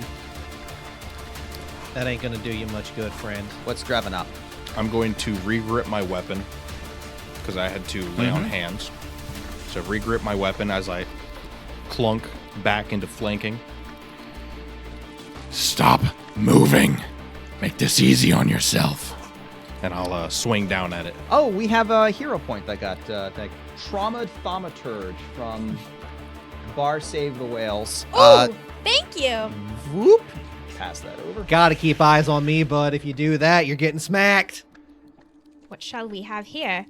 Battle cry. Let the song of battle ring from my heart. Ooh, that sounds really good. Sounds appropriate right now.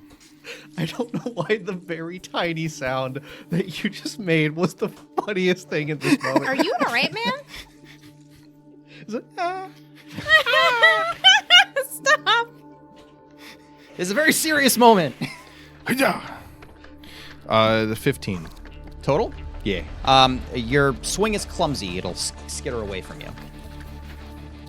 It's hard to get a good swing when you just adjusted your grip. Fair enough. All right, Corwin. Yeah, that was a move, swing, Adjust, re-grip. He had to regrip. Yeah. Gonna devise another stratagem now that this thing's got another person another swinging at it. hero point. Holy swing, Paladin. I'm Darkheart, re-rolling 1985. Roll it. Well, I guess it depends on what it is. I keep them depending on if they're effective. Oh, yeah. Fair enough. Here, we'll pass that on. We're also over. entirely off your You turn. haven't done anything yet. I have the die in my hand. You haven't But done you it yet. haven't rolled it And yet. you haven't actually said what you're doing either. Yeah, not even that. What do you want to I'm do? re-rolling that. Re-rolling? I don't. That's Go for it. Reroll that swing. Well, thank you, Bar Saves the Whale, for the immediate reroll. to a 19. It's a circus of so value. 27 into 27. flanking. Palpable hit. You land it.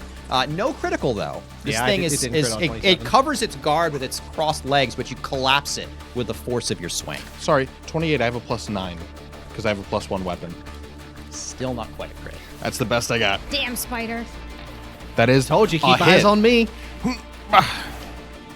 So 11 damage. Bludgeoning.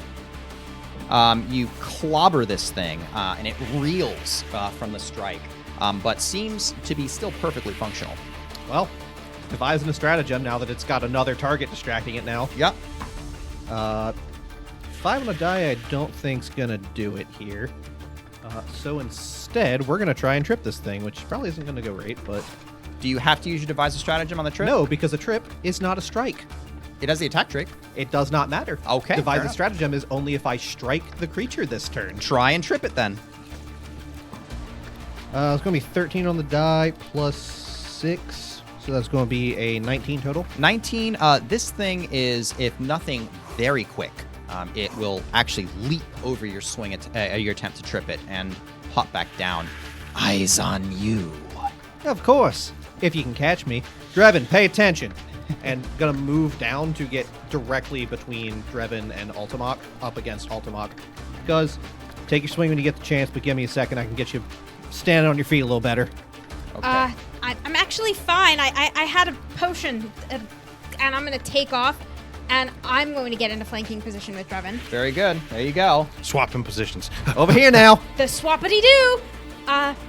As he gets up there, I'll say, all right, eyes on me, but legs off. And I'll come in for a swipe with Najee, again, using the white crystal to send flames sparking across it. Excellent. Roll me a hit. That's a nat 20. Well, you know what that means. Oh, got you a have bless a, you card. got a I bless. have a card. I believe that's from Sandbox? It is from Saiyan Fox. Let's see. The crit Slashing. slashing. Long gash, normal damage, crit effect. The target takes 1d4 persistent bleed. The DC of the flat check to remove this bleed damage is 5 higher than normal.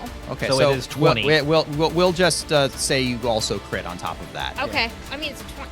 I also crit. Yeah. Yeah, but Certain effects on those cards are not great. Are not great. Okay. remove your crit, and I don't think they should. Yeah, okay. Yeah, they're but very but much I get like... I get the bleed effect. It on gets top of give you the 1d4 bleed. bleed that will basically never go away, so... You got that, what is it, like the Infernal Demons? So 2 bleed. It'll roll It'll that on its bleed turn. on Oh, its turn. sorry. But you do crit damage. Ah. Which, Yeah. oh boy, Weapon Thaumaturge critting. Have fun with that damage. Spicy. And I'm just getting the weakness, no additional fire. No, it is weak to fire. Okay, then I'm just gonna give you my attack without the fire. Good for it. Okay, so that's 8. So it's 12 without any additional damage. Okay, 12 without any additional 5 damage. times 2.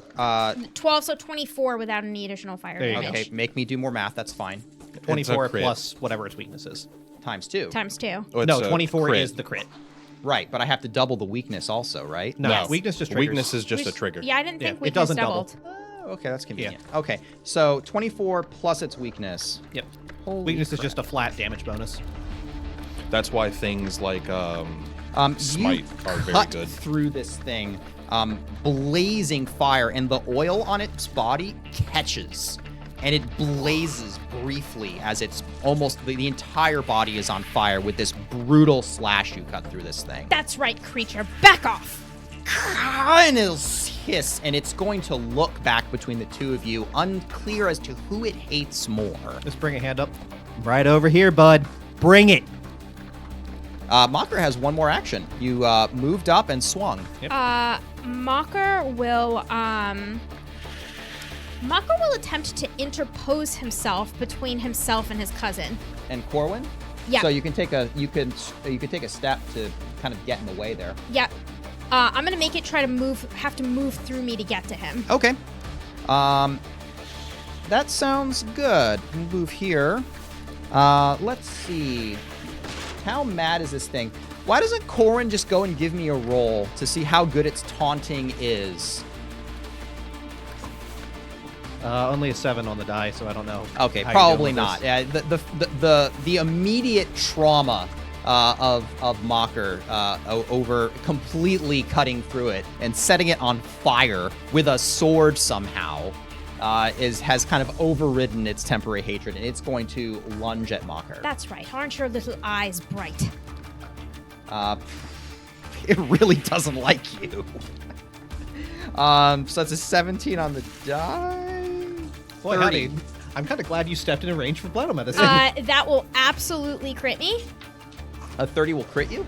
Yeah, Yep. my AC's Yeah. 19. We're level 2, man. And you'll So, take 3 less from this, and I get to hit it. You're taking 3 less. Yep. Okay. Retributive. Is it 3 after I double or? Yes. It's Okay. it's just 3 off the top. Gotcha. Yep. All right, and fair enough. I'm gonna hit it for a 27. 27. Okay, the 27 will definitely normal hit. Let's get Ultimox damage here 8. first. Almsnice's going to take 18 points of damage. Not down. That's good. And Fortitude save. That's the bad part. I mean, luckily, fortitude saves are what tiggers do best. He says as he rolls a 1. Yeah, well, don't do that. It actually is. Wow. I know. All right, you're not dex-based. No, I'm not. Thaumaturge is That's That- not a 1. It's not a 1. It's a 4 on the die, so it's an 11. You could re-roll that. You do have it? It's an 11. Do you want to use it before he says It's up what to it you. is? No, I'm fine. You're fine? All right, so that's a critical failure. Yes!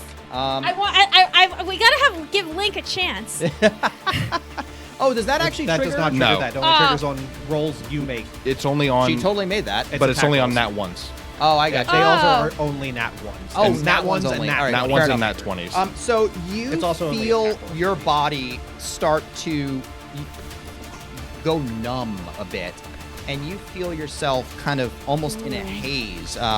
Everything kind of flows away. A vertigo washes over you, and you feel this as you fall back and lose consciousness from your injuries.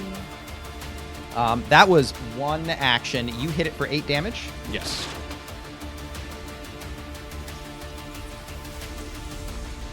What happens to it? It goes in to land a strike, knowing that this thing is not going to give in or surrender. I haven't even had the chance to offer it. It just keeps going in as I watch it knock down my ally, just to, with the light of Sarenrae guiding my blow, strike it down, crushing into its spine. And this thing goes flat, flails as the jaws are ripped off out of Altamoc's wounds before it collapses onto its side and shudders and goes still. Just quickly rush over and medicine check Ultimoc on my turn. Once we get around to initiative. Yep, we are out of initiative. You hear like little lullaby music going off in Altamoc's head, little bubbles. I don't know what's going on inside that head. That sword gets in that head. I don't want to know what's in that head. But you're pretty hurt, so we ain't gonna risky surgery because you're already down. Probably But, a good idea. Yeah, you're I don't wanna dying. stay You're with dying it. too Yeah. right now. This Yeah. is the one time you don't risky surgery. Yeah, you also already went down once, so you're technically dying 3 because wounded 1. That's true. So yeah, we're just gonna go for a normal trained medicine check to get you back up. Hold on. Where's my 20? Nope, gotta reroll it. It was an 18, but it was cocked. Into a 10, that's gonna give me +9, so that's gonna succeed. Good stuff. It's gonna be 2d8 plus 2. Oh, nice. Max roll, 18 health. Look, man, Double 8s. people Dang. can heal me. I see that. People can crit you, but people can also heal you. Corwin is good at his job, which is stop dying, please. You'll rouse again, and this venom has you very clumsy. You're staggering around.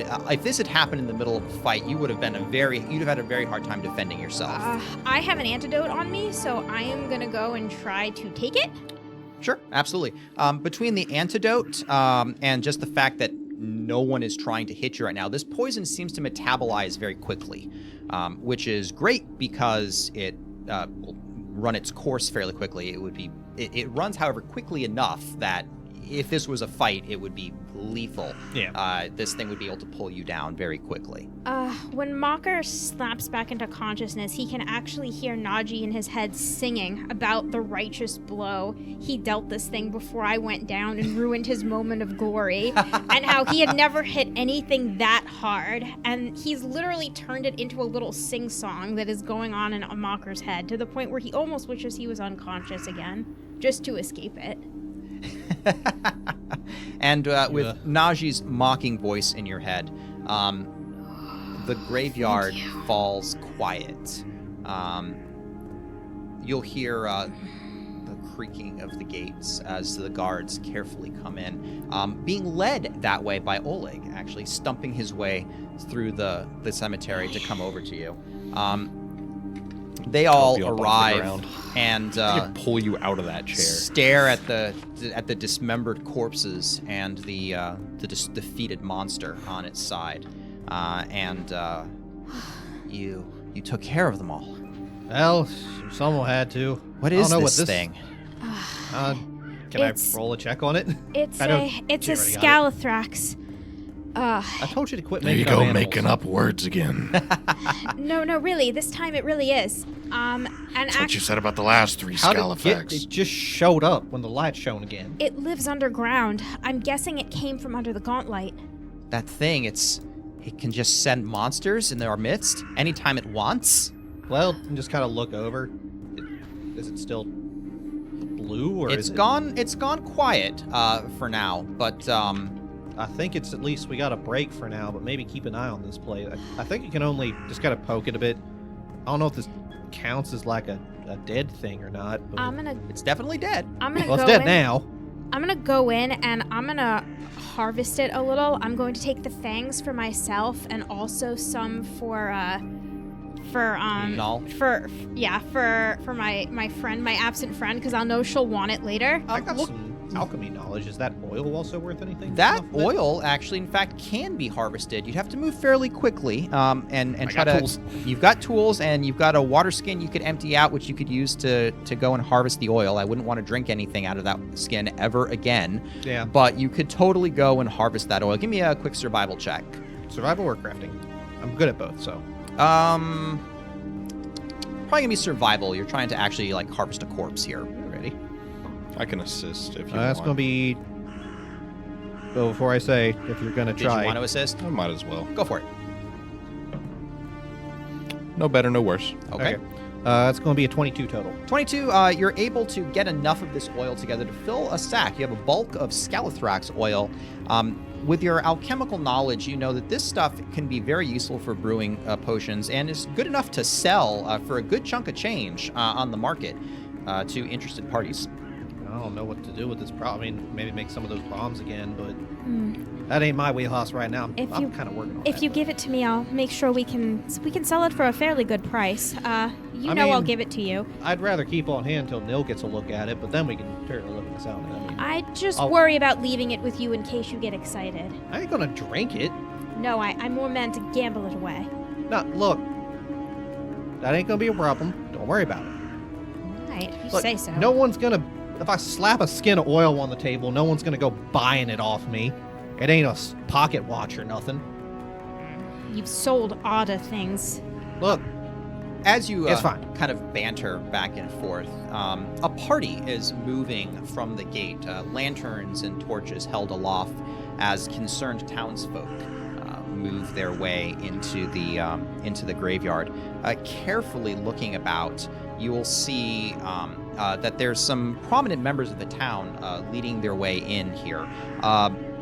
At their back, a cluster of very spooked townsfolk looking around, eyeing the open graves where once their ancestors and loved ones had been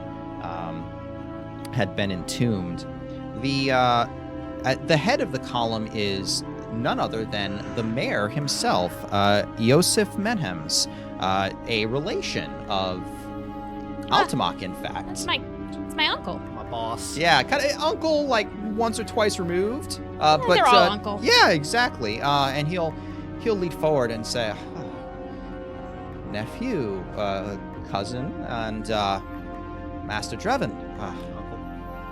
You seem to have handled things here. Not quite done. Some fell down on the church.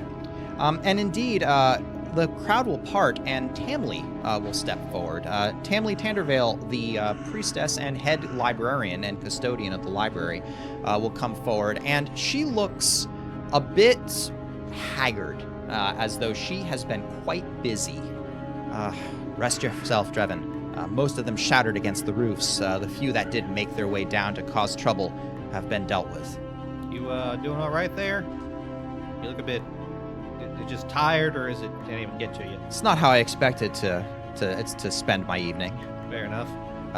But the townsfolk, I fear, this entire place, the Gauntlight, the ghost of Belcora, she's awoken. She has our doom in mind, it seems. Well, we got a story to tell you. Probably not with everyone, standing around here too much. That's more of a private conversation. But one thing that should happen, Yosef will perk up. You heroes who've come, and with the blessings of Saren Ray and the names of our founders, to put down this beast, this terrible scourge. Please, I know you've come from there, but travel there again. I need you to discover what is going on. We need to go and find out whatever power is there and put it to rest. The entire town is at risk. There's no telling when these monsters will come again. As concerned, we also got to head back for a slightly different reason also. Of course. Friends were taken. Please, warn Absalom. It hates Absalom as well. There's on the top of the lighthouse, they've got these weird, it looks like glass, but it ain't. It's like magic or something, according to my cousin here. And Bunch of terrible magics.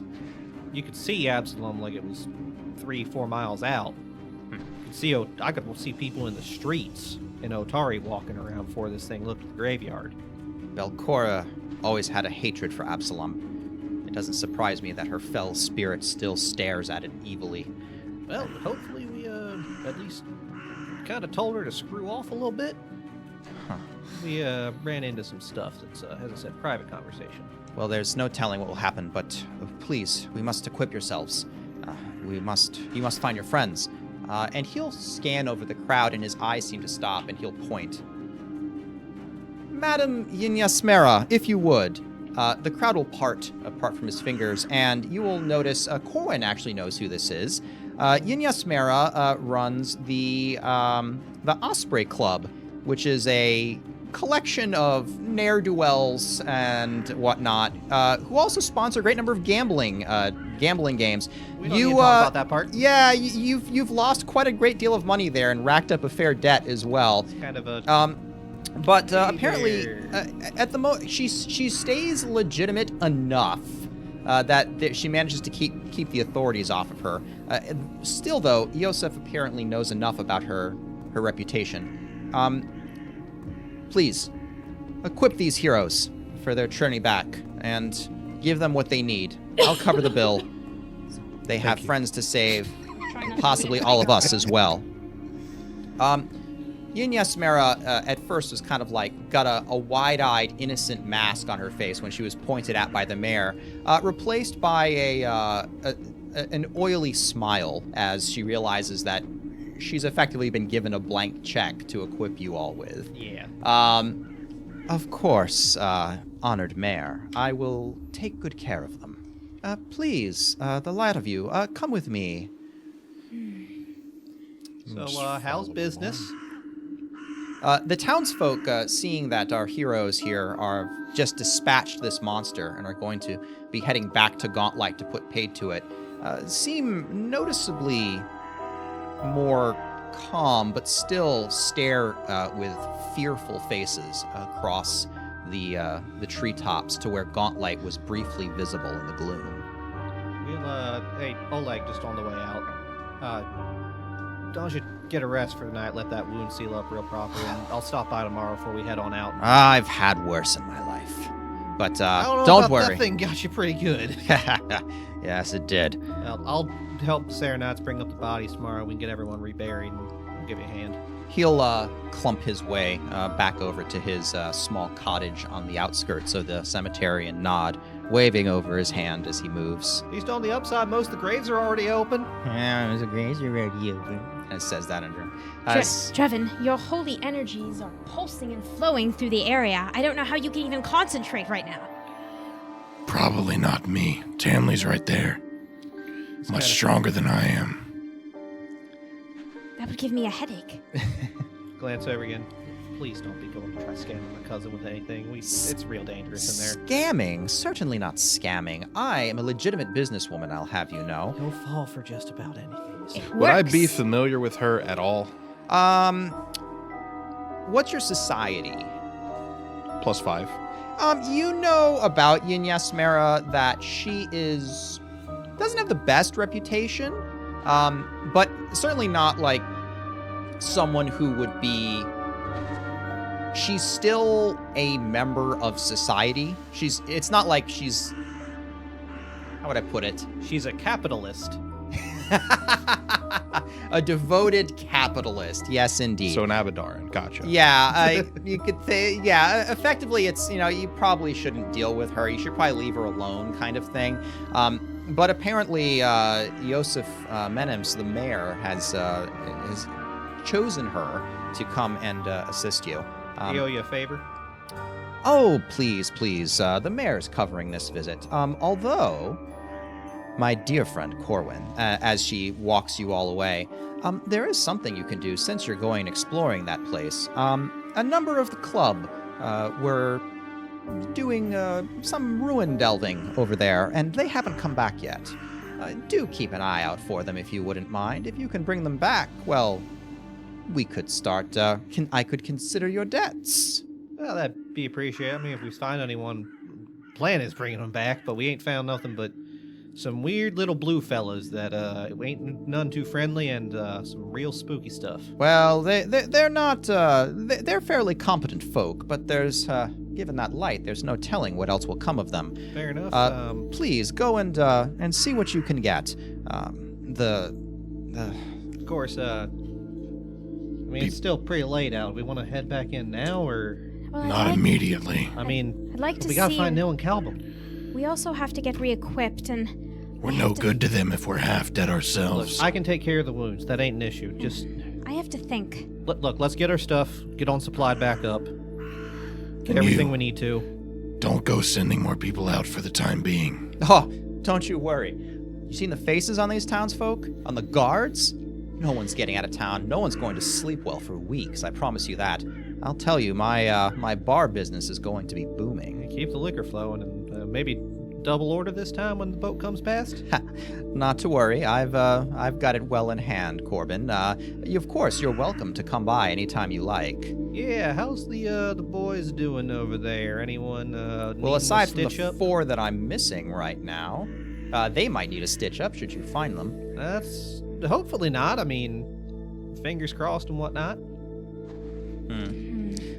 I'm pretty sure you'd want them back not needing a stitch up. I mean, Obviously, please. I'm sure they'll be more than eager to get away from that place if they're in any condition to do so. I need to know what happened to them. Recover whatever their effects you can, even if you can't recover them. It's all Osprey Club property. they out there on, your orders, or was this sign of a, hey, we're gonna head on out without telling the boss deal? Oh, certainly. I certainly have many independently minded operators who work in the club, but don't you need to worry about what they're there to do or not do or hide or pick up or any of that nature. Look, it's ruined. Just go get them on back. If they're going for looted, I don't blame them. It's fine. They're an adventurous sort, like all members of the Osprey Club. Yeah, sure, let's go with that. She will bring you back to her storeroom, and she will just open it. Whatever you feel you need. Certainly, you can restock your supplies and go back up to 10, as well as get any types of potions, equipment, weapons, anything else of that sort that you might need. Another couple of lesser elixirs of life and antidotes might be a good idea. She will give you 2 of each. Yeah, restock, get get 2 alchemist fires, because fire seems to be real handy right now. Apparently came in handy quite a bit. Get a couple of minor alchemist fire. Lesser alchemist fires? I mean, if she's got lesser, I'll take lesser. I forget which one. Which one's the lowest level? Minor. Minors. They're minors. Okay. Yeah. I think it's minor. It's whatever one's the D6 plus 1 splash damage. Yeah. Because the next one's up.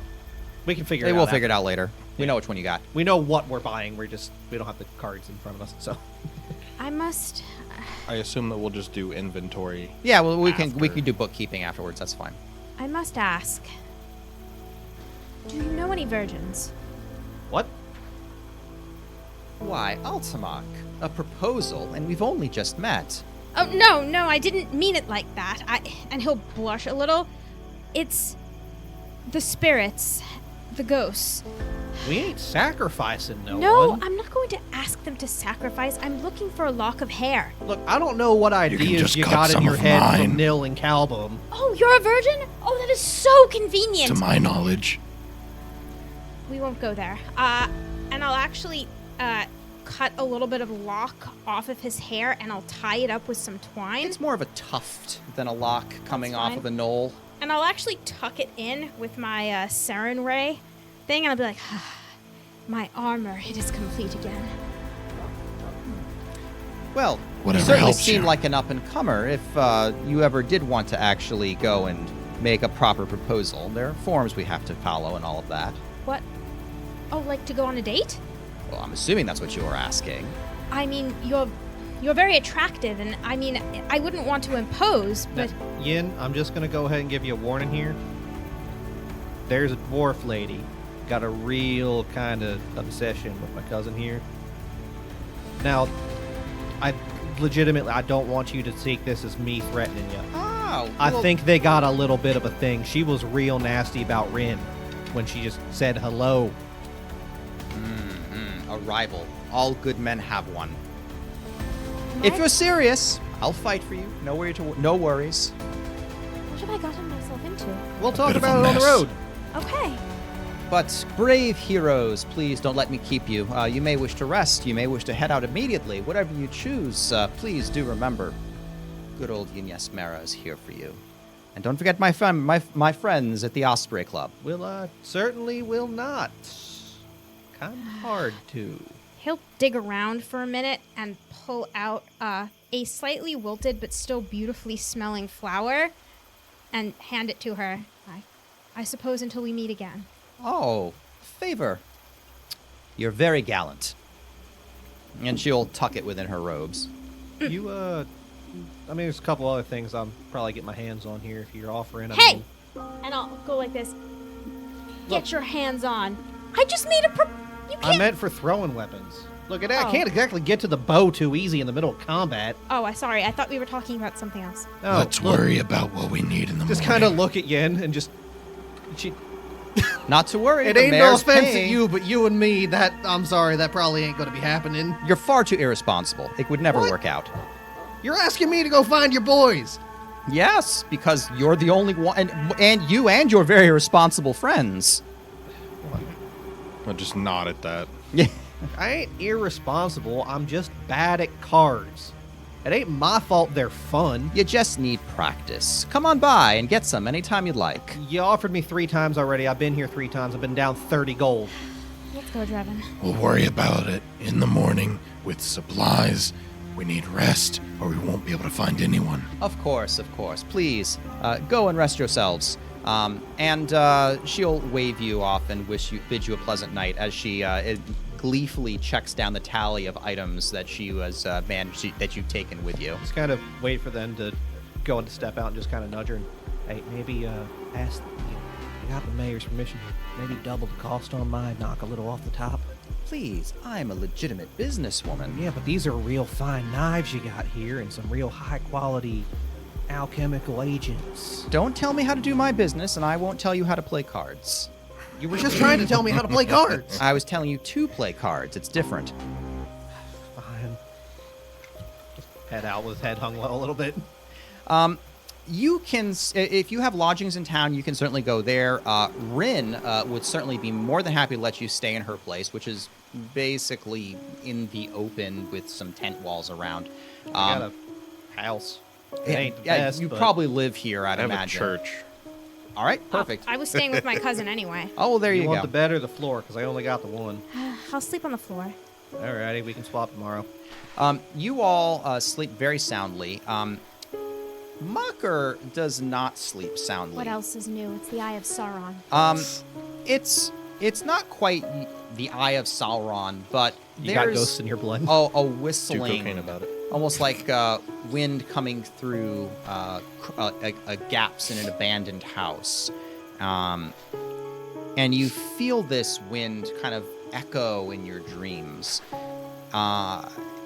You still wake rested, but your sleep is disquiet, as though there's something missing that you can't quite place. But the sun rises and you awaken, and aside from being a bit confused, all the better for it. Am I actually confused? Like mechanically You immediately start confused? swinging at everything. Stop, cuz! Stop! You ain't fighting in your sleep again! I feel like my head is full of cotton.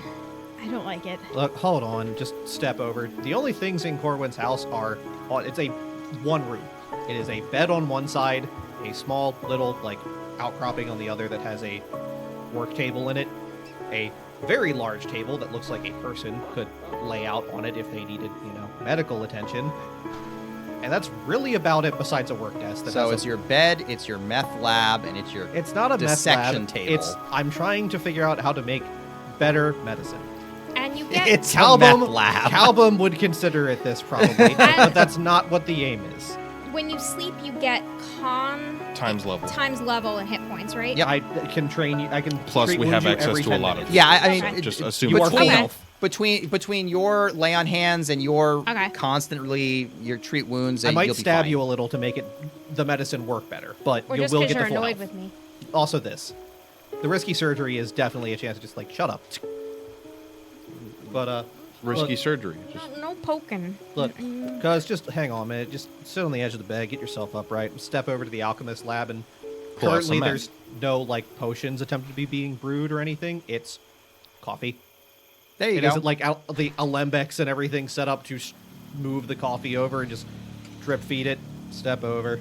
Got to start about 2 hours ago. It's good to go here. about good coffee, right? I ain't got no cream or sugar in here, so you're just taking it black. But I always gonna do. wake you up. It is bitter, but with a robust dark roast. By the way, a robust dark roast, everyone at home, is keywords for overly bitter coffee. Yeah, I said it. Not gonna apologize. It's like Starbucks. I don't Now even. that's burnt and bitter. That's different. I don't even drink coffee. I have no clue what's going Yeah. on. I've You're literally talking to never had a me. cup of coffee in my life. That's because you are not caffeine addicts because you have kept I yourself. was. I just fixed it off of soda, Oh, and no gosh. longer do that. Yeah, caffeine helps ADHD. It helps me a lot. Oh, yeah. I've kicked that a while ago. But just get you a cup of coffee, go over, set my cup down below, wait for the second one to go. He only has 2. I'd hoped to have better dreams. I would hope to have dreamt of a fair maiden, but 'twas not to be. Well, I mean, Nil's missing, so that ain't gonna be happening until we find her, I guess. Where did this idea come from that Nil and I are an item? Because you let her just sort of walk all over Rin like she was a bag. Is that what she did? I wasn't even paying attention. Yeah, that was the problem.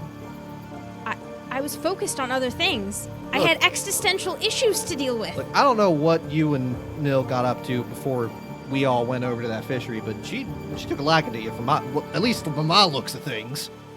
I think it's my something. My something? I don't have a know. I mean, something. you got Yin also going for you now, so I do have something. If only I knew what it was. probably the chin. You're right. My chin is very dashing. Yeah, the chisel. It runs the family. Cut glass with it. I have. Well, look, I ain't got a chance to really run to the store, so probably pick something up in the market. We can go pick up Drevin. I can't pick Drevin. Well, actually, I probably could. Maybe. Not like the literal sense. I mean, go. Oh, Get you him mean from like the Evan? church. Okay. Sure. Plus, I've got my pious puppy chow. There you go. Oh, Got a it's bowl of been a kibble. while. I am. No, it's Serenitos. I hate that. That was actually really good. It's a dumb pun, but I don't know. It made me chuckle. I liked What's it. the cereal that's like just a brick? When you pour it out, Oh, it's just like yeah. a brick. It comes out in shredded wheat. Comes in Is it? bricks. No, like it's a big, like it's like a deck of card size. I think you're thinking of ramen noodles. No. There's a cereal that comes out in small bricks, and you like You put it in the milk, put it and in then the you just, cereal like, and crush mush it. it. I don't know what you're talking about. I mean, shredded wheat is the only thing that I've got in my It head. could Does very well anyone just at be home shredded know wheat. what Not like that is? not like the little ones that are like that big. Like it's a big one, but I just imagine that is what now the not Abadarans. What's his name? Serenites? How did we They're get into here. the cereal conversation? Because Sarah knows. Oh. What was his name? Eridan. What the people who still believe in Eridan eat is just this flavorless brick. They have no joy in their life. Well, I mean, their spells stop. You know what? I'm gonna make my next character. I'm gonna make an Eridan priest. That's what I'm gonna do. So you mean We need to have a sorcerer. discussion about Eridan We're in gonna second call- edition. We're gonna call you a frosted flake at that point. This will be post-show info for you. You're a Razmaran cleric. That's what you are at that point. You all come together in the morning, refreshed and restocked. the best part. Stop. You're ready to I'm head alive, out. alert, awake, DMCA, enthusiastic. DMCA, DMCA. I'm alive, alert, awake, enthusiastic. DMCA. I'm awake, alert, alive. I'm alive, alert, awake. and No, I've got we're not. My We need to- Can I Serenitos. throw something at you? I probably shouldn't. There's a lot of stuff around here. All right. Well, I guess on that off note, we can head out. Draven It's- singing is very off note. The I don't think I could swamp sing is in a that voice. very different place in the daytime. It's almost pleasant.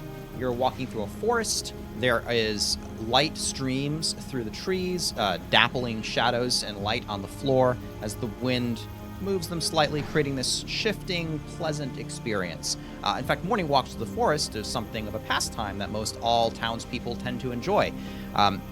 Not ever since the events of last night, however. You are the only ones out here, and in fact, many Otarians that are out on the streets are scurrying quickly, casting haunted looks over their shoulders at the Gauntlight cupola, now entirely visible in the sunlight, which seems to be standing inert over the swamp, and yet still the atmosphere of the town is very tense and very fearful. Oh, before we go, probably should check in with Rin. You know, figure out what's making the light. Please let her know what happened. Yeah, might as well. I don't know if she's got any readings from the stars for us. Maybe she can help us find where Nil and Calvin ran off to, or, well, one of them got carried off to. I don't know where Calvin's carried off. Stopping by Rin is very straightforward. She'll will greet you, and as you tell your story, her brow furrows in worry, and she kind of thinks for a bit. She's especially concerned about Altamoc's experience with that hole that you, in fact, still have in your vision. She holds a number of trinkets up in front of you. No, I tried that. Shaking her head every time, before consulting cards. The stars aren't in the sky. Normally, she would try to give you an astrology reading from there, but That's as it not is, true. she has no choice but to draw cards. They're always in We this. could Behind you. we could cast runes if you'd like. Oh yeah, we do literally have the cards right there. Look at this. All right, You got your hero deck. You can So- throw I those. don't know at if me. you know what the cards mean, but they mean whatever I want them to mean. That's Fair. the cool thing about tarot. That's how tarot works, by the way. No, it's There's- not. I actually know quite a lot about tarot. They're rough guidelines, and basically within those guidelines, you can do whatever you want. Oh, she draws them out. Ah, the teamster, the queen mother, the trumpet. You sure Derp hasn't taken out all the bad cards again? That was Yeah. So good. he didn't know I was bringing those. Oh, that was so good. All right. So for anybody who missed that, go back and watch Crimson Throne. Crimson Throne. It was a real good prank. It was a really good prank. She casts the cards, and she again continues to frown. There's something is stirred to life, and something older has used it to creep its way here. Older than the tower or older than Valcora? Well, I Older am than kind all of of it. interested in an older woman of late. Could it mean that? What's She- with your talk of virgins and older women all of You a need to sudden? get off this obsession today. I will knock some sense into you if you don't calm down. There's a hole in my vision, and it's made me all flustered. She'll move to a shelf Replace and it pull out a with bosom small woman. crystal vial. And she will open it up and put out a dip of what looks like oil, and she'll anoint your eye with it.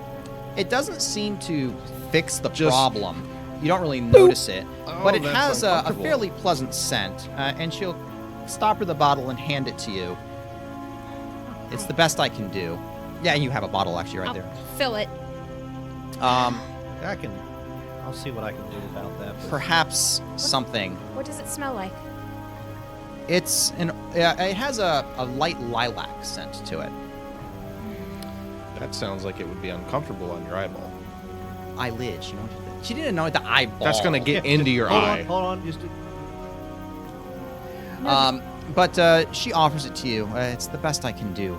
But I will meet with the mayor in the absence, and I'll discuss what you told me. Please find your friends. I would feel terrible if something happened to them because I sent them there. Belcora's spirit stirs.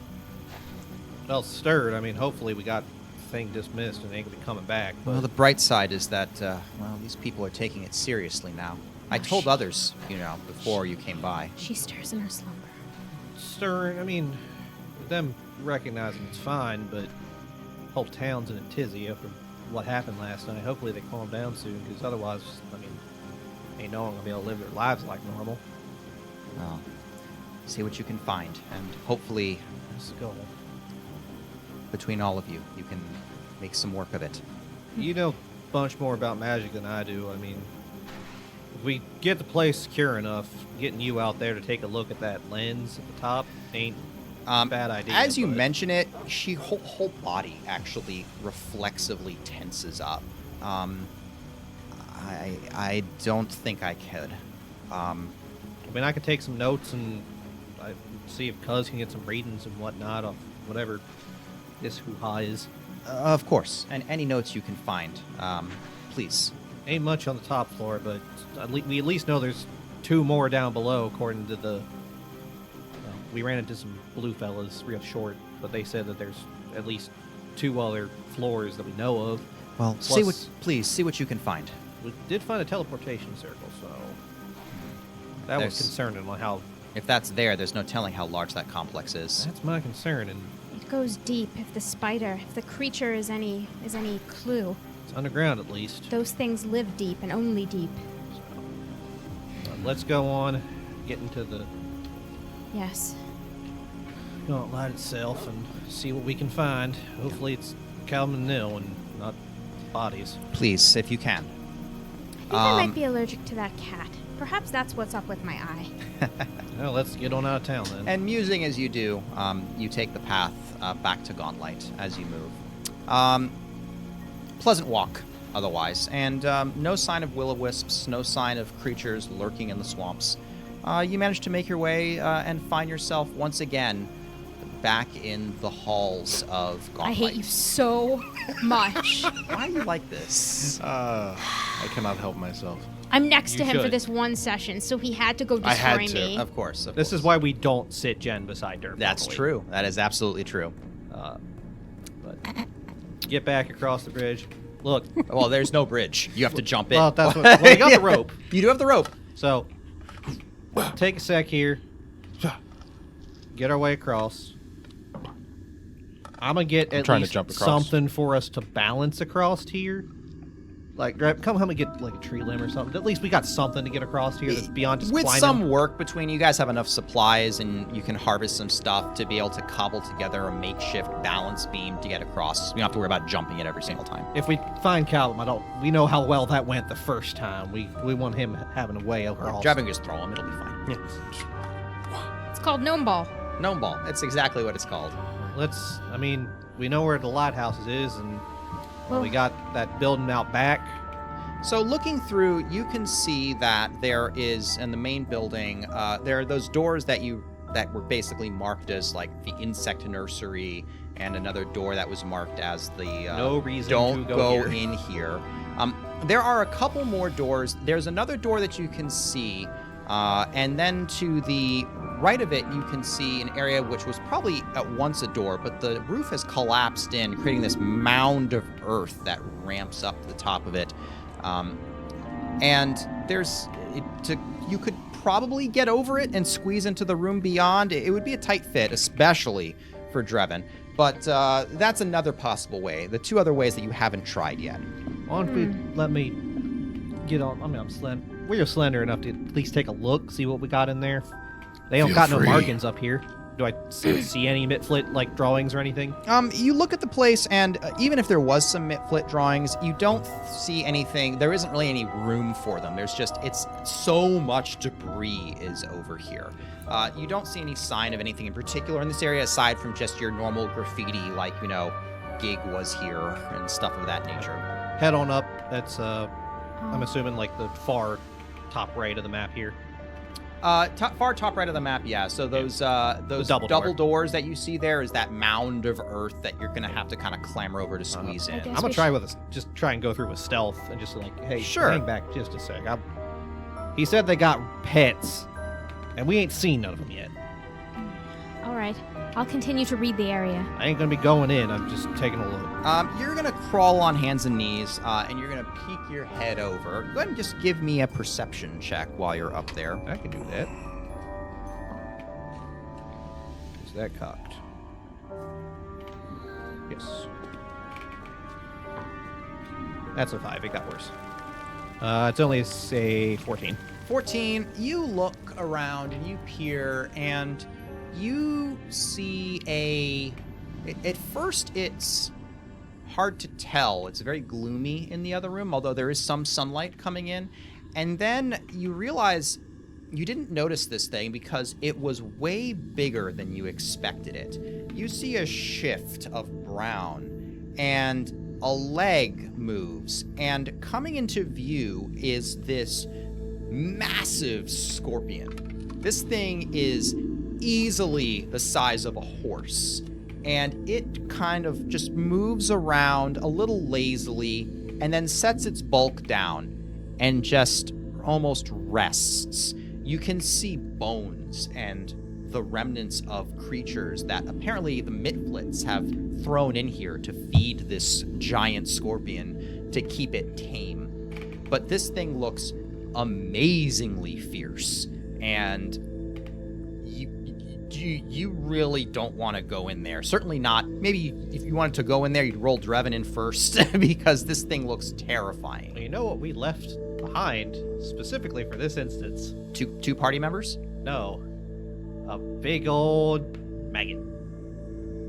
Oh, it's true. That was the plan. You said you got pets and they eat things? Well, I got a big old chunky boy for you. Let's see. After a whole day, is it still there? Yeah, actually, it is still there. It is still there. Go on, just climb back out. It's a little putrescent at this point. I don't think the scorpion cares too much. I mean, let's just not go in there. We all got a way around. Is there any evidence we need to go in there? There's another set of doors that go further in. Is there Is another one way of our around? companions in there and dead? I don't know what's on the other side of the door. They ain't with the bones. Can the scorpion open doors? Probably not, but what we can do is throw the maggot in there, distract it a little bit, and rush on through so we don't got to deal with it. I vote next door. There isn't a next door. There is a next door, actually. Well, there's one past it. No. There's a a door to our the left. Let's just go that way. I mean, that was outside the lighthouse, wasn't it? No. No, like that. Like No, there that door. are two ways you could move forward here that you haven't We explored haven't yet. been. One is a regular door, and the other one is this mound We went of through earth. the regular door because that I was assure that, you haven't. No, wasn't we that didn't. where No, we it found got- the teleportation circle? Nope. Nope. No, that was in the king's room. Okay. I know. I thought the teleportation circle was out here. Nope. It was in an alcove off of the main room. We haven't been in that room. It's just revealed on the map. Okay. That's why I'm confused. I mean, we can try that one and. Oh yeah, it is see. revealed on the map. That's probably why you're confused. We'll deal with the scorpion if we have to. I don't like arachnids. Look, that thing's huge. It could eat you whole. We'll deal with it if we have to. Well, Yes. that's why I'm saying we throw the maggot in there and don't have to. Let's go in the other But we door. might not have to deal with it at all in here. Let's at least see. check. I'll go take a look. So I remember being told there was a pet room and there was a spooky kobold room. Which is the two on the left. That's the two on the left that we're just ignoring. Yep. So we'd The lighthouse check is the straight middle up. room. Okay, so you're gonna head up to the middle room there.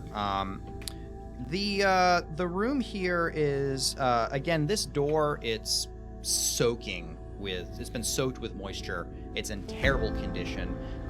You shoulder it in, and you will eventually break it down to reveal what appears to have once been a decent office. You can see a collapsed desk. You can see plenty of debris where the ceiling is partially collapsed in here. Moisture and rot have ruined everything in here.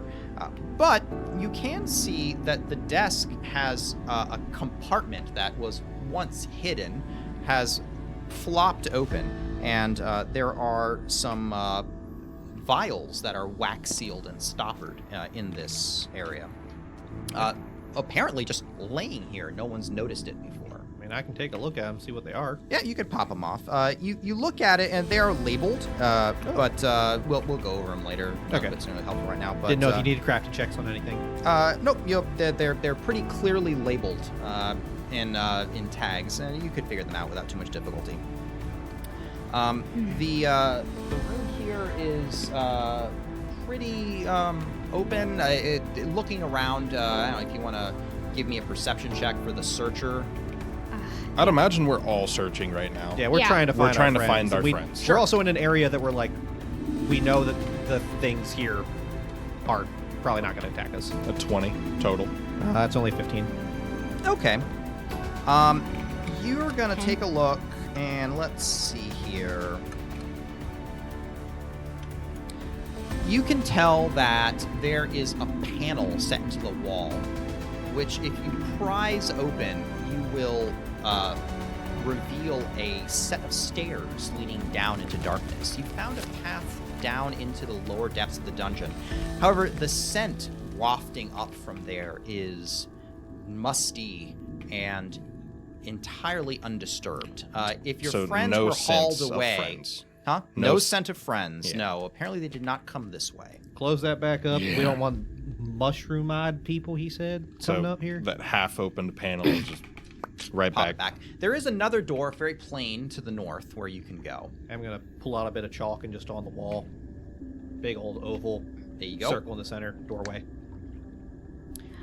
Heading Continue. north, this door, again, requires some bashing down, but it's easy enough to open up once you're in here. Can I shove the door out of its frame? There you go. It just there you go. comes apart. Actually, kind of comes apart in pieces, waterlogged. This room was again, probably nicely apportioned at some point, but has long succumbed to the elements. And the area is now entirely, collapsed into ruin.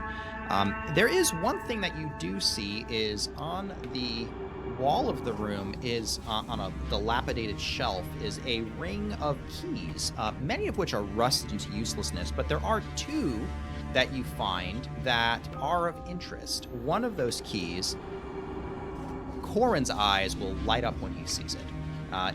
The haft of the key has a literal picture of the lighthouse carved into it, and the teeth of the key go in a number of different directions that seem to correspond to that complicated lock that you remember having to pick open. You think you found the key to the cupola of the Gauntlight. Don't touch them yet. Before anyone lays hands on the keys, I'd like to read psychometric resonance on them to see if I can get a sense of the person who had them last. Before anyone else touches them and disturbs whatever remnant of the last person. There is a sense of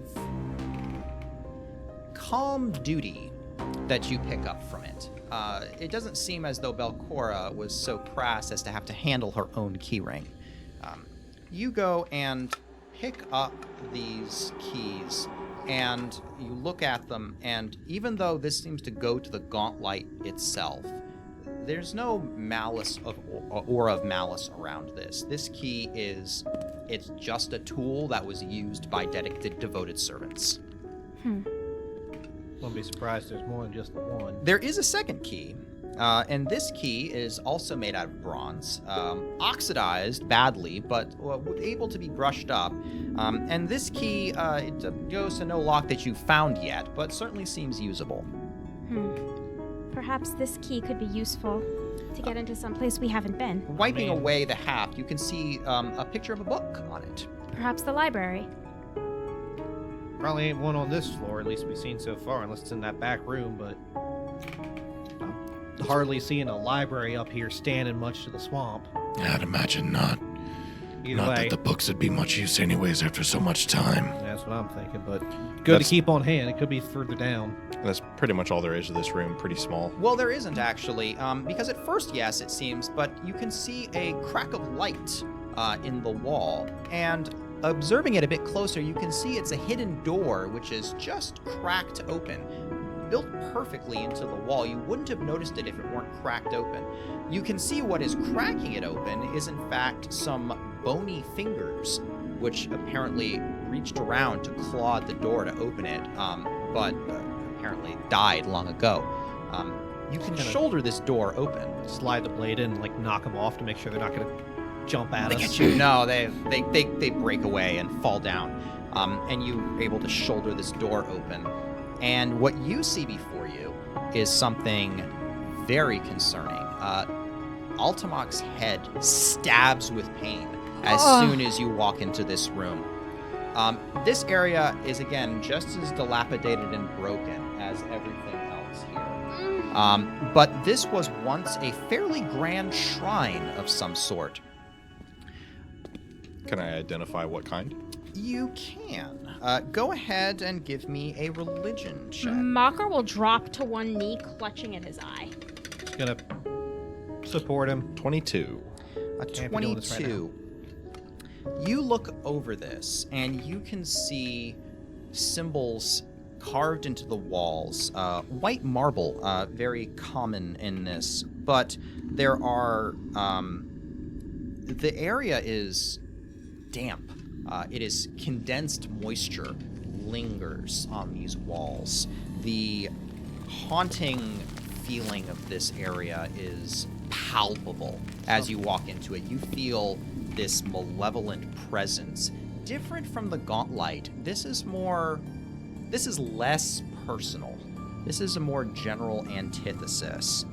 And I don't like this place. you notice this symbolism and you link it to a creature, a deity known as Nimbaloth. This is an old deity, and what you were told about it in Sarenrae is that these are, when you see that this is something that is not to be known. Something about that was literally the extent of your teachings. If you find a book with this stuff of devotees of this religion, it's to be burned and not read. Temples are to be destroyed and not studied. Acolytes are to be dealt with and then disposed of. It is something that is anathema to our current world. And this isn't like this person has been led astray. It is that, no, Nimbaloth is not to be trifled with. You get the feeling that Vandy may have known more, but as far as the basics of your teaching goes, it is, do not mess with this. If you get rid of it if you can, and talk to me about it if you can, and let me know about it later. However, there is one thing that draws your attention. Suspended in 2 columns of orange light at the far end of the room, hovering over an altar, are your friends. You can see Null, who is focused in a meditative pose, locked within this column of orange light. And to the right, you can see Calbin, who is has his book open in front of him, and he seems to be mouthing something over and over and over again. You can see runes kind of flickering into the field. You can see that Calbin looks very haggard, and Null herself does not look very good. No! And Nil or Calbin, neither of them respond to you. But as you shout their names, and as you enter, something about them, they both open their eyes and make contact with you and look startled. And they mouth something, gesturing wildly, kind of. Can I try to read their lips? Sure. Give me a society check. This could go well. Would you like an assist? I can also try. This will One be of you fun. assist, that's fine. Or one of you can Which roll, is- too. I think I'll not also me. roll. Sure, I'll roll. Well, and if you Who's want to assist assisting, her, who's rolling? I'll roll flat. I have. It could be Mocker's idea, but you just have other people do it. That's Yeah. fine. Oh, well, Read their lips. I guess we both roll then. And I have plus separately. 8, so. Were one of you assisting and one of you No, rolling? I'm just I rolling just flat. rolled. 18. So Okay, 12. 18 and a 12. The 12, you're not really sure, but with the 18, which you can kind of make out is behind you. Just kind of immediately just sword coming out, turning. And you can see that the corpse of the adventurer who had apparently tried to get through here shudders and rises with this blue light gazing out of its eyes and mouth, and it turns to you. And as it does, another figure rises behind the altar wearing an old rotted robe. And as they turn, they shriek outwards, and this wave of hatred kind of slams into your minds. As though what the nature of these creatures are, and whether or not we would be able to rescue our companions from their clutches, that'll be something we will have to find out next week. Quick question: how much of the stuff about Nimbleoth do you have a chance to tell us? Probably none. Probably nothing. Yeah, I would probably, with like all that happening in succession, I was actually thinking about a chance to say anything and hadn't had an opportunity. You could certainly try to shout things in the middle of combat if you want. Yeah. But Oh, I that know will exactly happen next what time. I'm gonna say. Don't touch anything. We're on the floor. I'm already touching things. Well, join us next week when we come face to face with our lost companions trapped in some curious scheme in the middle of the temple to a long forgotten yet still very dangerous deity. You really Thank- should join Aridin? us. Thank you for joining us on We'll the have Undeniably Good Time everyone Network and being here. If you want to check out our behind the scenes stuff, feel free to join our Patreon. $5 a month gets you access to absolutely all of it. You get to watch our nonsense post show that's about to be recorded after That's this. right. We're going to go to a post show, we'll record that, put it on Patreon, and I wrote a poem for you. I don't know if she actually did or not. I didn't. I believe him. But thank you all very much for stopping by, and we hope to see you again next week. Tomorrow, Malevolence finale. Ah, yes! Be there, or maybe not. The Numidas are in They might deep. live through it. They're pretty in deep. They'll live or they'll die because it's the finale episode. So we'll figure out what's gonna happen. Either way, it'll be the last episode. But Yep. Malevolence finale coming up. Super exciting. Have a good night, everybody. Bye.